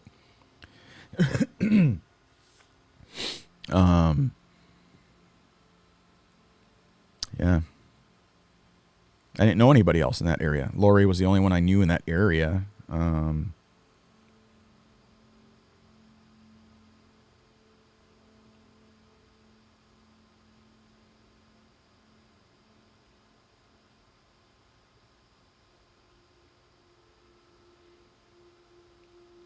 All right. Well, good Lord, man. It's almost 3 o'clock, so I should probably get going here. I got to get some chores done yet, and then like I said, I'm going to pass out and get some sleep. So, I think we're supposed to get, 3 to 6 inches of snow. I don't know. Maybe, if I'm around tonight, maybe I might do a live stream, but unlikely. If I'm going to do another one this weekend, more likely it'd be on Sunday. But most likely I'm not, I've said all I needed to say. Unless I get really bored, unless we get hit by a blizzard and there's absolutely nothing to do, and maybe I might hit the go live button. I don't know. We'll see. But anyway, for those of you left hanging around, thanks so much for hanging out with me. And let me change the camera here. You're way over there. Let's go with this one right here. Thanks so much for hanging out with me. Really appreciate it. And, God, 2 days in a row. That's enough for me, man. Stay safe out there. We got a snowstorm coming, and it's a crazy world anyway. We got the COVID out there. Hopefully you guys are staying healthy and keeping the sickness at bay. And I hope you guys have a wonderful, phenomenal weekend. Thanks so much for stopping by and popping the head in and waving hi to me. And thanks for all your love and support. Thanks for everything. You guys are just phenomenal. You guys are awesome. And, and like I say, if you do want to support me, you want to help me out, this is where to do it, right there. buymeacoffee.com/JSarzosa. And that's where you can help me out. So there you go. I really appreciate it. Thanks so much. Have yourself a wonderful weekend. And I look forward to seeing you guys again real soon. So that's all I got for you. Take care, and we'll see you again real soon. See ya.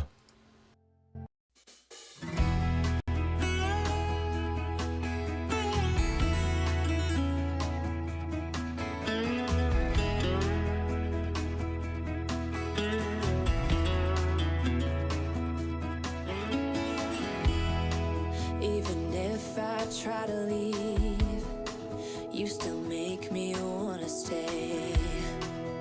You ask me to believe in the words that you say, but I can't be strong if you can't move on.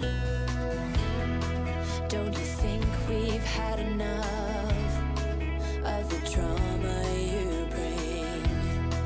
Ain't you tired of thinking we can get through anything? 'Cause I can't move on if you can't be strong. But every time I hear you say my name, it always feels the same. 'Cause I loved you for a lifetime. We can run through fire and rain, but it always feels the same. And I waited for a lifetime. So you say you wanna change, but lately things have been the same. And it's my heart you're holding back again. And I can't be strong if you